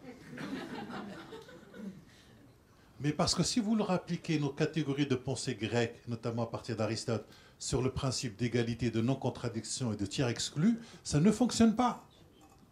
Parce que la raison à l'heure dans nos textes n'est pas la raison au sens de ce qu'appelle Gaudy, la raison graphique ou la raison aristotélicienne. Donc là aussi, ça suppose de sortir de nos représentations pour entrer dans un autre système de jeu, au sens de Wittgenstein, pour comprendre ces textes-là, comment ils fonctionnaient à l'époque. Puisqu'après, ça va donner dans la théologie musulmane le libre arbitre ou le non-libre arbitre. Mais c'est des questions qui ne relèvent pas du texte, c'est des questions qui viennent finalement après. Je n'ai pas le temps de vous faire un cours là-dessus, mais c'est assez passionnant, je vous remercie. On a Leïla Ghali sur la réforme et le chiisme. Je ne suis pas sûre d'abord d'être compétente là-dessus, mais peut-être finalement c'est une façon oblique aussi de... En fait, moi je suis complètement d'accord avec ce que tu viens de dire. C'est-à-dire que... Mais ce que je dis, c'est que le travail doit se faire sur la croyance. En fait, on ne travaille pas sa foi. La foi, c'est donné, c'est pas... On peut aussi parler de Luther, l'affaire de la grâce ou pas la grâce, etc. Donc, effectivement, ce qui se travaille rationnellement, c'est précisément le système des croyances. Mais il ne faut pas oublier que c'est un système de croyances. C'est juste ce que je disais. Évidemment que c'est très important et évidemment que de toute façon, on ne peut pas en sortir. Même de ce que je viens de dire, c'est une croyance, en fait. J'y crois profondément. J'y ai peut-être même foi, parfois. Mais bon, ça répond aussi un tout petit peu à cette... Parce que vous avez dit, en fait, que le soufisme, c'est un peu comme la réforme de Luther. Pas tout à fait. Parce que le soufisme ne réforme pas dans le sens où, déjà dans le Coran, toutes ces données du rapport direct au divin sont données. Le soufisme ne fait que juste accentuer cette dimension-là. Donc je voulais juste préciser ça. Une réforme, oui, voilà. Et que précisément... alors, je viens un peu à votre question. Il me semble quand même... Je ne suis pas du tout historienne des religions, donc ce que je vous en dis est un peu intuitif et approximatif, donc je parle sous votre contrôle. Finalement, on a toujours envie de réformer parce qu'on pense que, fondamentalement, la réforme, c'est bien. Mais je me demande si ce n'est pas la réforme qui politise l'affaire. Et en tout cas, pour le chiisme, il n'y a aucun doute sur la question. C'est-à-dire que les réformes successives du chiisme, et les plus récentes, ont eu tendance à précisément sortir le chiisme de son statut de... ça a commencé avec quand le pouvoir politique est devenu chiite en Iran. Officiellement, la religion est devenue la religion chiite officiellement, donc au XVIe siècle. Et qu'est-ce qui se passe? C'est que d'un coup, on instrumentalise une dissidence spirituelle fondamentale pour en faire une religion d'État. Et donc, on fait une réforme du chiisme qui politise quelque chose qui est censé être vraiment un courant profondément intérieur. Mais enfin, précisons qu'au départ, le chiisme était politique. Et que la première réforme du chiisme, en fait, elle est faite par les successeurs de l'imam Hossein. Donc, à partir du moment où il y a le martyre de l'imam Hossein, qu'on massacre tous les membres de la famille du prophète, le chiisme s'auto-réforme en disant on ne va plus faire de politique. On va devenir la religion, ce que Amir Moezi, le spécialiste, appelle la religion discrète. Donc, moi, je ne suis pas très connaisseuse de ces affaires, mais je force de constater que, et d'ailleurs même la réforme de Luther, qui est censée être une réforme... évidemment, de lecture du texte, il y a une dimension individuelle, d'une aventure de la foi individuelle dans ça, mais il y a quand même une dimension politique aussi non négligeable. Donc, le problème, c'est que dans Réforme, il y a quand même prise de pouvoir politique, et c'est peut-être là que les problèmes commencent, même si, bon, je suis d'accord, c'est inévitable, mais c'est toujours épineux, le politique. Du coup, j'ai envie de demander à Marion, qui est de la religion réformée, ce qu'elle dirait du mot réforme. Alors forcément, si vous commencez à critiquer le mot réforme, moi c'est toute mon identité, mais voilà. On a bien critiqué religion. Non, mais c'est oui, c'est un peu difficile. Merci pour cette question. Il y a un principe protestant qui est celui du semper refermanda, c'est-à-dire la réforme, c'est pas censé être une seule fois, ça rejoint une seule fois, ça rejoint ce que je disais tout à l'heure sur cette histoire du bâton, de frapper le rocher ou de parler au rocher. C'est que ce qui vaut c'est un appel en fait à être dans un esprit critique en réalité. C'est ça, et là on rejoint le propos de la déchéance de rationalité. C'est d'être capable d'être en permanence en discussion avec soi-même, en discussion aussi avec l'altérité, dans la diversité, etc. Moi, c'est comme ça que je comprends. La réforme ponctuelle n'a aucun sens. Et c'est plutôt quelle est ma capacité à me laisser transformer par le réel, par la rencontre, par la diversité. Donc voilà, moi je vais plutôt le comprendre comme ça. Et ça fait partie du principe de la réforme en elle-même de ne jamais devoir s'arrêter. Moi j'aime bien taquiner mes amis catholiques qui me font remarquer que j'ai beaucoup d'amis catholiques. Je dis mais oui, moi je m'entends très bien avec tous les catholiques réformés, et parce qu'en fait il y a beaucoup de catholiques réformés. Enfin je veux dire, je pense qu'on est, enfin voilà, ceux avec qui je peux me retrouver facilement sur une île déserte sont des gens qui sont sans arrêt dans un état d'esprit de réforme parce qu'ils sont en capacité d'interroger leur propre système de croyance. En fait c'est pas réformé, c'est réformant. Oui, c'est réformant en réalité, si on veut traduire. Merci Lady, ouais, c'est exactement ça. Et pour revenir sur la question de la croyance et de la foi, alors moi j'accepte tout à fait le fait qu'il y ait des croyances et qu'elles soient nécessaires. Je pense que cette foi sans contenu dont parle Tillich est quelque chose de proprement impossible à vivre en réalité, et donc, ce que je critique, c'est pas les croyances, c'est l'incapacité de reconnaître la croyance comme croyance, en fait. Ce qui me fait peur aujourd'hui, et dont je disais tout à l'heure que ça concerne aussi le domaine public, c'est de ne plus être capable de faire la différence entre des faits et des croyances. Et qu'en réalité, ce qui fait en fait l'espace commun sur lequel on peut se mettre d'accord ensemble, ce sont les faits. Et que les faits eux-mêmes ne fassent plus autorité aujourd'hui est quelque chose qui m'inquiète énormément. Et je crois que paradoxalement, les religions institutionnées, en fait, enfin les religions instituées, ont certainement ont une capacité, une longueur d'avance à peut-être faire revenir à la raison, bizarrement. Et peut-être c'est pour ça que je disais, je vais finir sur une note optimiste, c'est que je pense qu'on a une formation, en réalité, qui nous permet, parce qu'effectivement, je comprends la théologie aussi comme l'espace de la critique du religion, c'est comme ça que j'entends la théologie, et c'est pour ça que je pense que c'est une science humaine, et moi j'ai eu la chance de faire mes études à Strasbourg, qui est une faculté d'État, et j'avais aucun complexe avec ça, parce que je pense que la théologie, et qu'il faut des formations théologiques qui soit assumée par l'État, parce que comme science humaine, comme en fait une branche de l'anthropologie, quoi. Et et de pouvoir en fait avoir une lucidité sur ce qui en moi relève de la croyance et ce qui est quelque chose qui peut faire autorité comme fait, ça me paraît être très important. Pour moi, c'est comme ça que je comprends mon rôle au sein du CCNE. Ça interroge souvent de dire mais il y a des religieux au CCNE. En réalité, il n'y a pas des religieux au CCNE, puisque depuis quelque temps, la politique veut que ce soit jamais des gens justement qui soient des clercs. En fait, il n'y a plus de clercs. J'espère qu'on est clairvoyants, mais nous ne sommes pas clairs. Il y a pas de, je ne suis pas pasteur. Dominique Quignot n'est pas prêtre, comme vous pouvez vous en douter en tant que femme. Voilà, Abdenour Bidar n'est pas imam, Cynthia Fleury n'est pas rabbin. Bon, voilà. Et ça, par contre, je pense qu'on a un entraînement. Enfin, moi, ce qui m'a beaucoup intéressé, ce qui m'intéresse beaucoup en fait dans les sujets de bioéthique, c'est de dénicher le sacré. Et je pense que j'ai un petit entraînement à dénicher le sacré de par ma formation de théologienne et d'essayer d'amener en fait à montrer. Et quand je prends la parole au sein du CCNE, je distingue tout le temps à quel titre je l'apprends. Et quand je l'apprends en tant que chrétienne, c'est-à-dire mue par un système de croyance, je le précise. Et ça me paraît être ça la laïcité en fait. C'est être capable en fait de savoir repérer en soi qu'est-ce qui nous amène à prendre la parole et d'éventuellement la prendre voilà, en se référant à une croyance, mais en étant capable de faire la lumière là-dessus et d'entraîner les autres à pouvoir aussi reconnaître en eux qu'est-ce qui à ce moment-là les motive, et si c'est de la croyance, pourquoi pas, mais de savoir au moins le présenter comme tel et de ne pas essayer de masquer ça derrière une pseudo-rationalité qui souvent ne tient pas debout. Moi, je suis désespérée de ça. Je suis désespérée des fois par des questions de journalistes qui montrent à quel point il y a un défaut de rationalité, ne serait-ce que déjà dans la question. Alors, vous voyez, on est quand même mal parti. Ah, je vais être optimiste.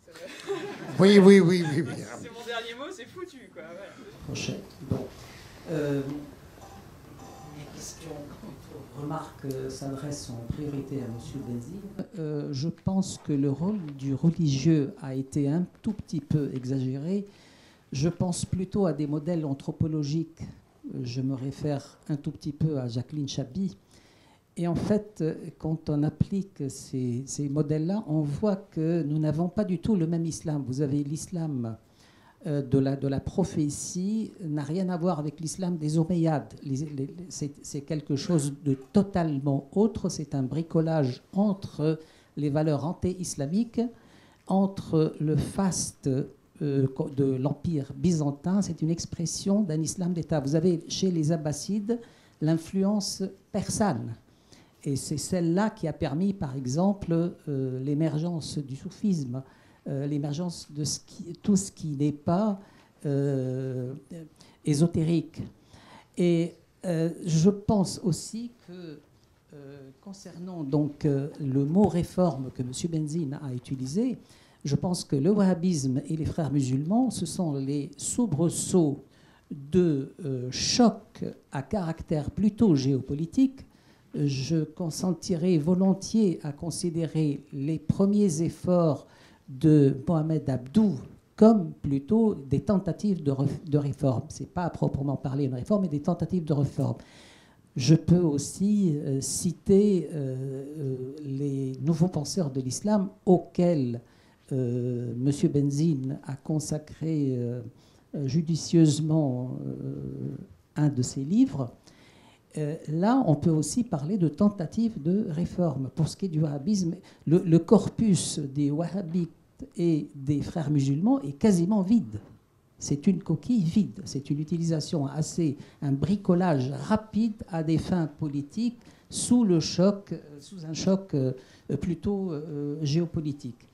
Et la dernière remarque, je pense le rapport que M. Benzine a montré entre le monothéisme et le territoire, je pense qu'il y a quand même quelques exceptions. Le judaïsme a longtemps vécu en dehors du territoire. Donc depuis 70 et la destruction du temple, ce qui l'a mis un tout petit peu à l'abri de la violence. Et donc ce rapport-là au territoire a été expliqué judicieusement par Shlomo Sand dans ses différents livres.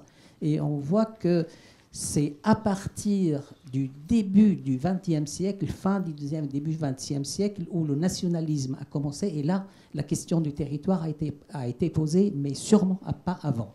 le rapport à Jérusalem, c'était un rapport sacré, mais ce n'était pas un rapport à un territoire. Merci. Je vous remercie.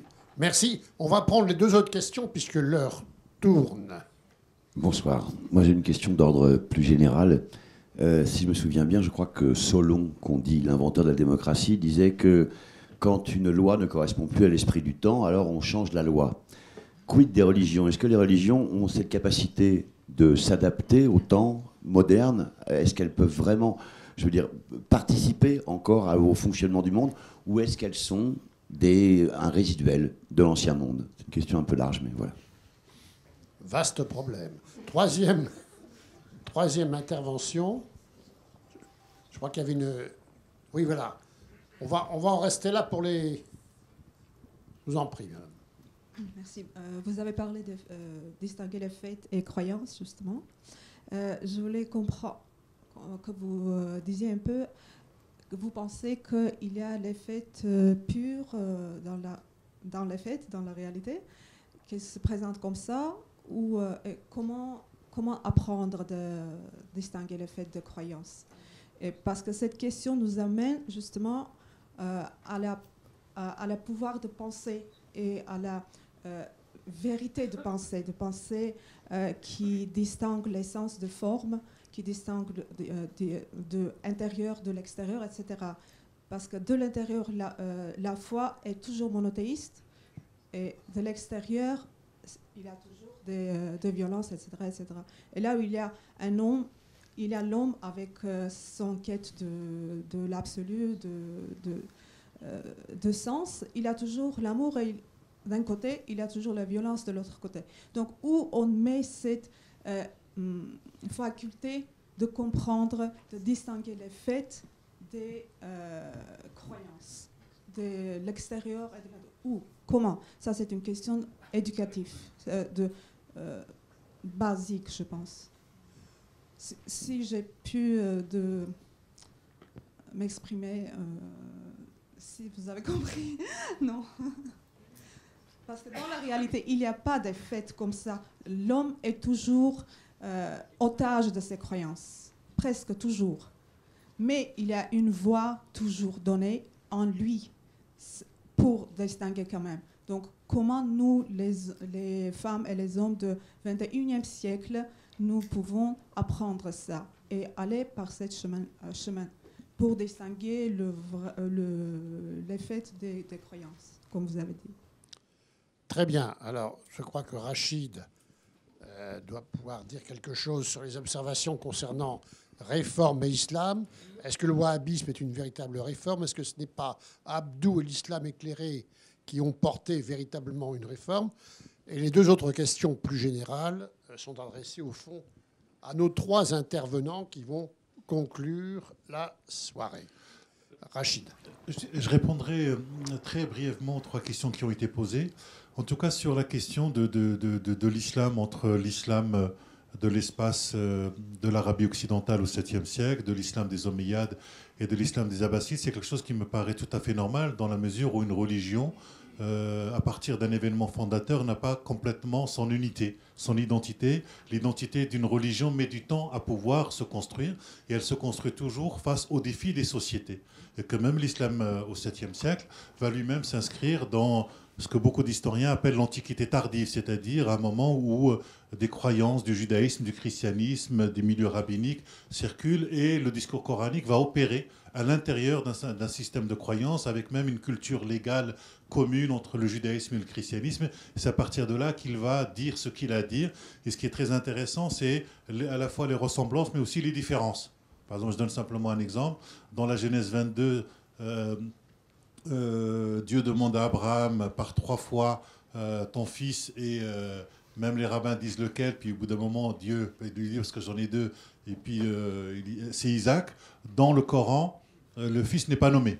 Donc c'est très intéressant, je dirais, ce déplacement qu'opère le discours coranique. Donc il y a des figures bibliques qui sont retravaillées, je dirais, autrement. Mais moi je n'ai pas une obsession en tout cas de l'origine. Je ne pense pas que le dépôt à l'origine soit le bon, le vrai, et que tout ce qui va venir avant, c'est une espèce de dégénérescence par rapport à ce qui s'est passé, de même que les lectures féminines, je dirais, ou féministes du Coran aujourd'hui, elles ont leur droit de citer, mais on ne peut pas non plus évacuer 14 siècles de lecture patriarcale. Ce n'est pas simplement la lecture, c'est le texte aussi qui est patriarcal, l'écriture elle-même patriarcale. Donc, je dirais, on ne va pas non plus changer la réalité des textes. La question, c'est qu'est-ce que nous en faisons aujourd'hui et qu'est-ce que nous faisons de ces lectures patriarcales qui ont été faites et qui sont tout aussi légitimes, je dirais, à un moment donné, que les lectures féministes. Sur la question de la réforme, effectivement, j'en ai parlé dans Les Nouveaux Penseurs de l'Islam, mais c'était en 2004, ce qui ne nous rajeunit pas. Et j'avais essayé de montrer comment Mohamed Abdo, effectivement, avec Al-Afghani, était à l'initiative d'une réforme, mais que ensuite la réforme, à travers, je dirais, le compagnon qu'il avait, Rachid Reda, va prendre un autre tournant. Mais ça fait partie aussi de la réforme. Simplement, nous, dans notre imaginaire, on pense que la réforme, c'est toujours vers un mieux. C'est faux. Une réforme, c'est très occidental, cela. Oui, c'est un peu ça peut être une régression. Et le wahhabisme a son corpus juridique. Le wahhabisme est une pensée. Après, qu'on l'aime ou on l'aime pas, mais c'est finalement aussi, je dirais, une pensée. Maintenant, je dirais, en ce qui concerne simplement la question du religieux, effectivement, le religieux est peut-être, comme tu le disais, il y a une épaisseur historique. Il sait de quoi il parle, et notamment sur la croyance des hommes. Simplement, aujourd'hui, le religieux s'exprime souvent pour empêcher les évolutions des sociétés, que ce soit la PMA. Et donc, du coup, il donne toujours l'idée de vouloir revenir à un ancien monde qui n'existe plus et qui n'existera plus. Et que moi, je pense que le principe du religieux, c'est d'être une option en termes de questions parmi d'autres. Mais que dans le monde dans lequel on vit, on ne peut plus imposer un système de croyances religieuses sur la manière, je dirais, de faire. Et ce que je pense, c'est que les croyants sont toujours en avance par rapport aux théologiens et par rapport à l'orthodoxie. Et ce qui est très intéressant dans le religieux, c'est ce qu'en font les croyants. C'est ça qui me semble très intéressant, au lieu d'avoir un discours normatif en disant l'islam c'est ceci, l'islam c'est cela. Ça, c'est un discours qui me semble plutôt essentialiste, mais je regarde d'un point de vue sociologique, qu'est-ce qui se passe au niveau des croyants, qu'est-ce que les croyants font de leur corps, qu'est-ce qu'ils font de leur représentation, et ça, c'est beaucoup plus important que d'avoir un discours qui se veut normatif. Marion. Oui, par rapport dans votre question, vous avez parlé de lois qui ne seraient plus en fait adaptées au monde moderne. Je réinsiste sur le fait que nos textes fondateurs sont quand même surtout des récits, en fait, des histoires. Et donc, une loi peut ne plus être adaptée. Une histoire est éternelle en soi, parce qu'elle offre aussi énormément de possibilités d'interprétation. Et ce conflit aussi entre la loi et le réel, c'est-à-dire, on le voit très à l'œuvre dans le Premier Testament, c'est-à-dire qu'il y a une loi qui borde et des histoires de vie qui débordent de la loi. Si vous prenez... Par exemple, c'est mon sujet de travail en ce moment, tous les interdits sexuels dans le livre du Lévitique.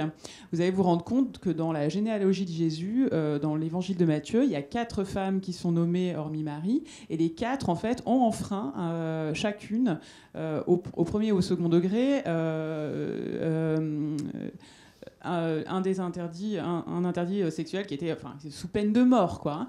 Et en fait, si elles sont là, c'est bien qu'en fait, on ne les a pas tuées aussi au moment du Premier Testament. Et vous avez, j'en prends juste une au hasard, c'est-à-dire Tamar, qui elle en cumule 2, la prostitution et l'inceste avec son beau-père. Elle se fait passer pour une prostituée pour que son beau-père lui fasse un gosse, vous voyez. Donc elle coche toutes les cases. Et bizarrement, Matthieu la nomme, il n'était pas obligé, hein, c'est des généalogies patriarcales, il sort 4 femmes du lot, et c'est vraiment 4 femmes sur lesquelles il y a possiblement à redire. Et à la fin, quand le beau-père se rend compte de la supercherie, il va dire « elle a été plus juste que moi », alors qu'elle était censée être condamnée à mort, hein, doublement. Si on peut tuer 2 fois quelqu'un, je veux dire, elle était, si on s'en tient à la loi. Donc voilà, le Premier Testament est sans arrêt tendu entre une loi et des histoires de vie qui débordent cette loi. Évidemment, inceste totalement prohibé, mais par contre, ça pose aucun problème que les filles de Lot, après la destruction de Sodome et Gomorrhe, aillent souiller leur père pour, là aussi, pouvoir... voilà, c'est-à-dire ces principes du pikwar nefesh en hébreu, qui est la vie d'abord, quoi, et qui vaut pour sauver des gens en situation de péril, mais aussi qui vaut pour faire des gamins à tout prix quand tout d'un coup, on est menacé d'extinction, quoi. Donc voilà, on est aussi héritier, là aussi, on est héritier d'une critique de la loi. Mais ce qui est intéressant, et qui moi me pose beaucoup de problèmes en tant que chrétienne, c'est que la loi, donc il y a la loi et la vie qui déborde de la loi. Par contre, il n'est jamais question de changer la loi. C'est-à-dire qu'on continuera à dire lapider la femme adultère, mais on ne le fera pas. Voilà. Et ça, pour moi, dans le cadre des révisions de loi bioéthique, ça me pose un gros problème de chrétienne, vous voyez ? C'est-à-dire de me dire, en fait, est-ce que la loi est quelque chose qui est fait pour être révisé ? Ou est-ce qu'on assume, en fait, les débordements de la loi ? Et comment on fait politiquement pour gérer ça ? Il faudrait, en fait, voilà, il faudrait être passé systématiquement en commission de situations d'exception, en fait. Voilà, donc ça c'est, enfin bref, j'évolue un peu, je vais plus loin que votre question. Et pour répondre à Madame, pour autant que j'ai parfaitement compris ce que vous vouliez dire, je pense que en fait, s'il y a des faits, il y en a énormément. Et là, exprès pour sortir du cadre religieux, je vais revenir sur ce sondage de BVA, quoi. C'est-à-dire, en fait, si on réfléchit 5 minutes, on arrive très bien à comprendre et à faire comprendre que le nucléaire a un impact extrêmement mineur sur le réchauffement climatique par rapport à plein d'autres choses. Et simplement, c'est là qu'on voit qu'en fait, quand on ne prend pas le temps de poser les faits, et pour moi, la croyance n'est en aucun cas un frein à pouvoir penser rationnellement. Mais l'important, c'est d'être capable de faire l'exercice, de reconnaître quand est-ce que je crois ou quand est-ce que je raisonne. À un moment donné, il y a un pari qui est fait, y compris dans les décisions politiques, y compris dans les décisions éthiques. Et donc, dans un pari, il y a toujours une dimension de foi. C'est-à-dire, je crois que ceci est mieux. Et on voit bien les tensions que ça pose aujourd'hui. Mais il y a aussi des éléments factuels qui vont, à un moment donné, guider ce pari dans un sens ou dans l'autre, et qui sont... Voilà, le problème aujourd'hui dans ce qu'on appelle la post-vérité, c'est qu'en fait, on en vient à douter... Tillich le dit, en fait. En fait, on vient à douter des choses qui sont, normalement, qui devraient être hors d'atteinte du doute, et à être certain de choses dont on devrait continuer à douter. Et cet inversement-là, moi, me terrifie. Et je pense qu'il y a une éducation, c'est beaucoup ce que dit Gérald Bronner, si j'ai compris son propos, dans... déficience de rationalité, là, d'échéance, pardon, d'échéance de rationalité, c'est qu'en fait, et Lélie allait dans ce sens aussi, en disant il y a vraiment un problème d'éducation sur comment, en fait, on remplit les cerveaux de nos enfants d'informations. En réalité, il faudrait leur apprendre à aller chercher une information, à aller chercher ce qui relève du fait, ou ce qui relève de la controverse, ce qui relève de la polémique. Et donc, c'est vraiment une question d'éducation, mais je crois qu'on a un système d'éducation nationale qui est pas du tout construit dans ce sens-là, et qui est du coup lui aussi très... J'ose pas dire qu'il faudrait qu'il soit réformé, mais j'ai presque envie de le dire quand même. Mais il y a un problème de continuer à vouloir transmettre en fait des savoirs qui en plus ne marchent plus, puisque il y a des gamins qui sont capables de vous dire non, c'est pas vrai ce qu'a dit Darwin, quoi, parce qu'ils ont appris à la maison quand ils sont pas retirés de l'école pour ne pas entendre la théorie de l'évolution. Donc en fait, aujourd'hui, ce qui est impératif, c'est plus de leur transmettre des savoirs, mais c'est de leur apprendre à aller chercher eux-mêmes le savoir. Et là-dessus, je vous conseille ce livre vraiment, parce qu'il parle de ses interventions dans des centres, dans les premiers centres de déradicalisation après les premières vagues d'attentats, mais aussi il parle de la croyance au Père Noël, si vous voulez. Il met ça sur le même registre. À un moment donné, il y a des exercices rationnels qui peuvent être faits pour... voilà, qui nous font une base commune, normalement, qui ne devrait pas être discutable, quoi. Il y a des faits, quand même. On ne peut pas dire qu'il n'y a pas de faits. Merci. Lélie. Oui, non, en fait, j'ai rien à ajouter. Je pense que vraiment, je suis, alors là, pour le coup, 100% d'accord. Enfin, pour le coup, non, à chaque coup, d'ailleurs. 100% d'accord avec ce qu'a dit Marion. J'ajouterais, effectivement, j'ai écouté la même émission. En fait, j'étais totalement impressionnée par je me suis empressée de commander le livre. Je suis impatiente de le recevoir et de le lire, parce que vraiment, la démonstration était très, très forte. Donc, vous pourrez réécouter, si vous voulez, en podcast, la conversation scientifique de la semaine dernière d'Étienne Klein, donc sur France Culture. Mais du coup, ça m'a inspiré en fait une réflexion que je voulais partager avec vous, et que finalement je n'ai pas partagée parce que je suis partie dans une autre direction. Au fond, l'histoire de l'éléphant nous dit un peu ça. C'est-à-dire, remettons en cause ce que nous croyons avoir découvert comme vérité indépassable avec nos sens. Parce que la rationalité, elle a aussi à voir avec ça. Et le problème, c'est que, bizarrement, la croyance renvoie Marion l'a très bien dit, à la pensée magique. Et c'est ça qu'il faut combattre. C'est-à-dire que c'est l'invisible magique qu'il faut combattre. Alors que la foi a affaire avec l'invisible rationnel. C'est pour ça que je disais que les mystiques sont vraiment les rationnels. Et mon idée, c'était de dire, finalement, revenons à un basique de chez Basique, qui est Descartes, en fait. Que fait Descartes, qui est un très grand scientifique, et en même temps un croyant convaincu? Il fait exactement ce que fait Marion au Comité national d'éthique, en réalité. Il dit, en fait, il faut douter de tout pour pouvoir ensuite repartir sur les ruines de ces doutes et construire une pensée réellement basée sur des faits.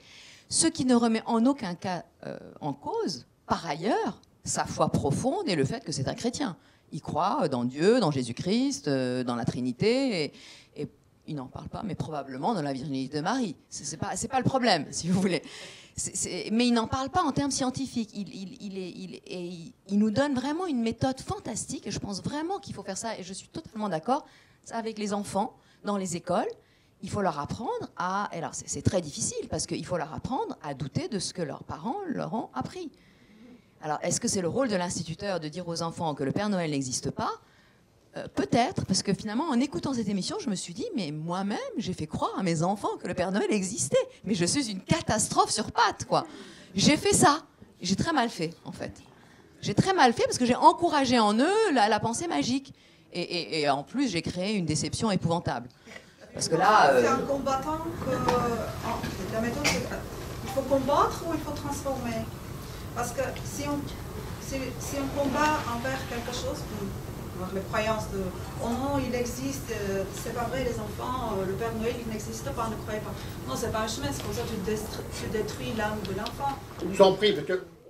Oui, non, voilà. Il ne s'agit pas, encore une fois, il ne s'agit pas de détruire l'âme de l'enfant, mais il ne s'agit pas à tout prix de leur faire croire que... Vous savez, les parents, ils mettent du chocolat au pied. Moi, je ne suis pas allée jusque-là. Si vous voulez, ils mettent un bol de chocolat au pied de la cheminée ou dans l'arbre de Noël, et eux-mêmes boivent le chocolat pour faire croire aux enfants que le Père Noël est vraiment passé. C'est quand même extraordinaire. Donc, alors, ça ne veut pas dire ne pas développer la pensée, la féerie de l'enfance. Parce que l'enfance, c'est aussi une confiance dans une... Mais bien faire comprendre à l'enfant que c'est une féerie. C'est pas un fait, c'est une féerie. Pour revenir au jeu de mots entre les faits et les faits. Voilà, on aurait pu prolonger le débat. Moi-même, modérateur, j'aurais pu prendre une autre casquette, celle du catholique convaincu qu'il faut de l'autorité, qu'il faut de la loi, qu'il faut de la théologie et qu'il faut de l'institutionnel. J'aurais pu développer ce raisonnement pour répondre à monsieur. Je pense que les institutions sont nécessaires pour permettre aux croyances d'évoluer par rapport aux sociétés. Je pense que l'Église catholique a des institutions qui l'immobilisent, mais a aussi un système qui lui permet d'avancer et de décider. Le rôle des conciles. Les conciles ont pu bloquer la réflexion pendant des époques, Vatican I. Les conciles ont pu accélérer la réflexion et permettre d'ouvrir au monde nouveau, Vatican II. Jamais le catholicisme n'aurait fait sa révolution vis-à-vis du judaïsme et pris les décisions révolutionnaires qu'il a prises dans le dialogue avec l'islam s'il n'y avait pas eu les théologiens qui avaient réfléchi et poussé les décideurs à Vatican II de prendre les décisions qu'ils ont prises. Donc je crois qu'à certains moments, il faut se poser la question de la nécessité de l'institution. L'institution n'est pas contraire à la spontanéité et à la liberté. On est dans une époque où l'institution est méprisée, et je plaiderai pour ma part, au contraire, pour la vertu de l'institutionnel. Mais je remets ma casquette de modérateur, et j'enlève celle de provocateur, et je vous remercie tous pour le débat que nous venons d'avoir.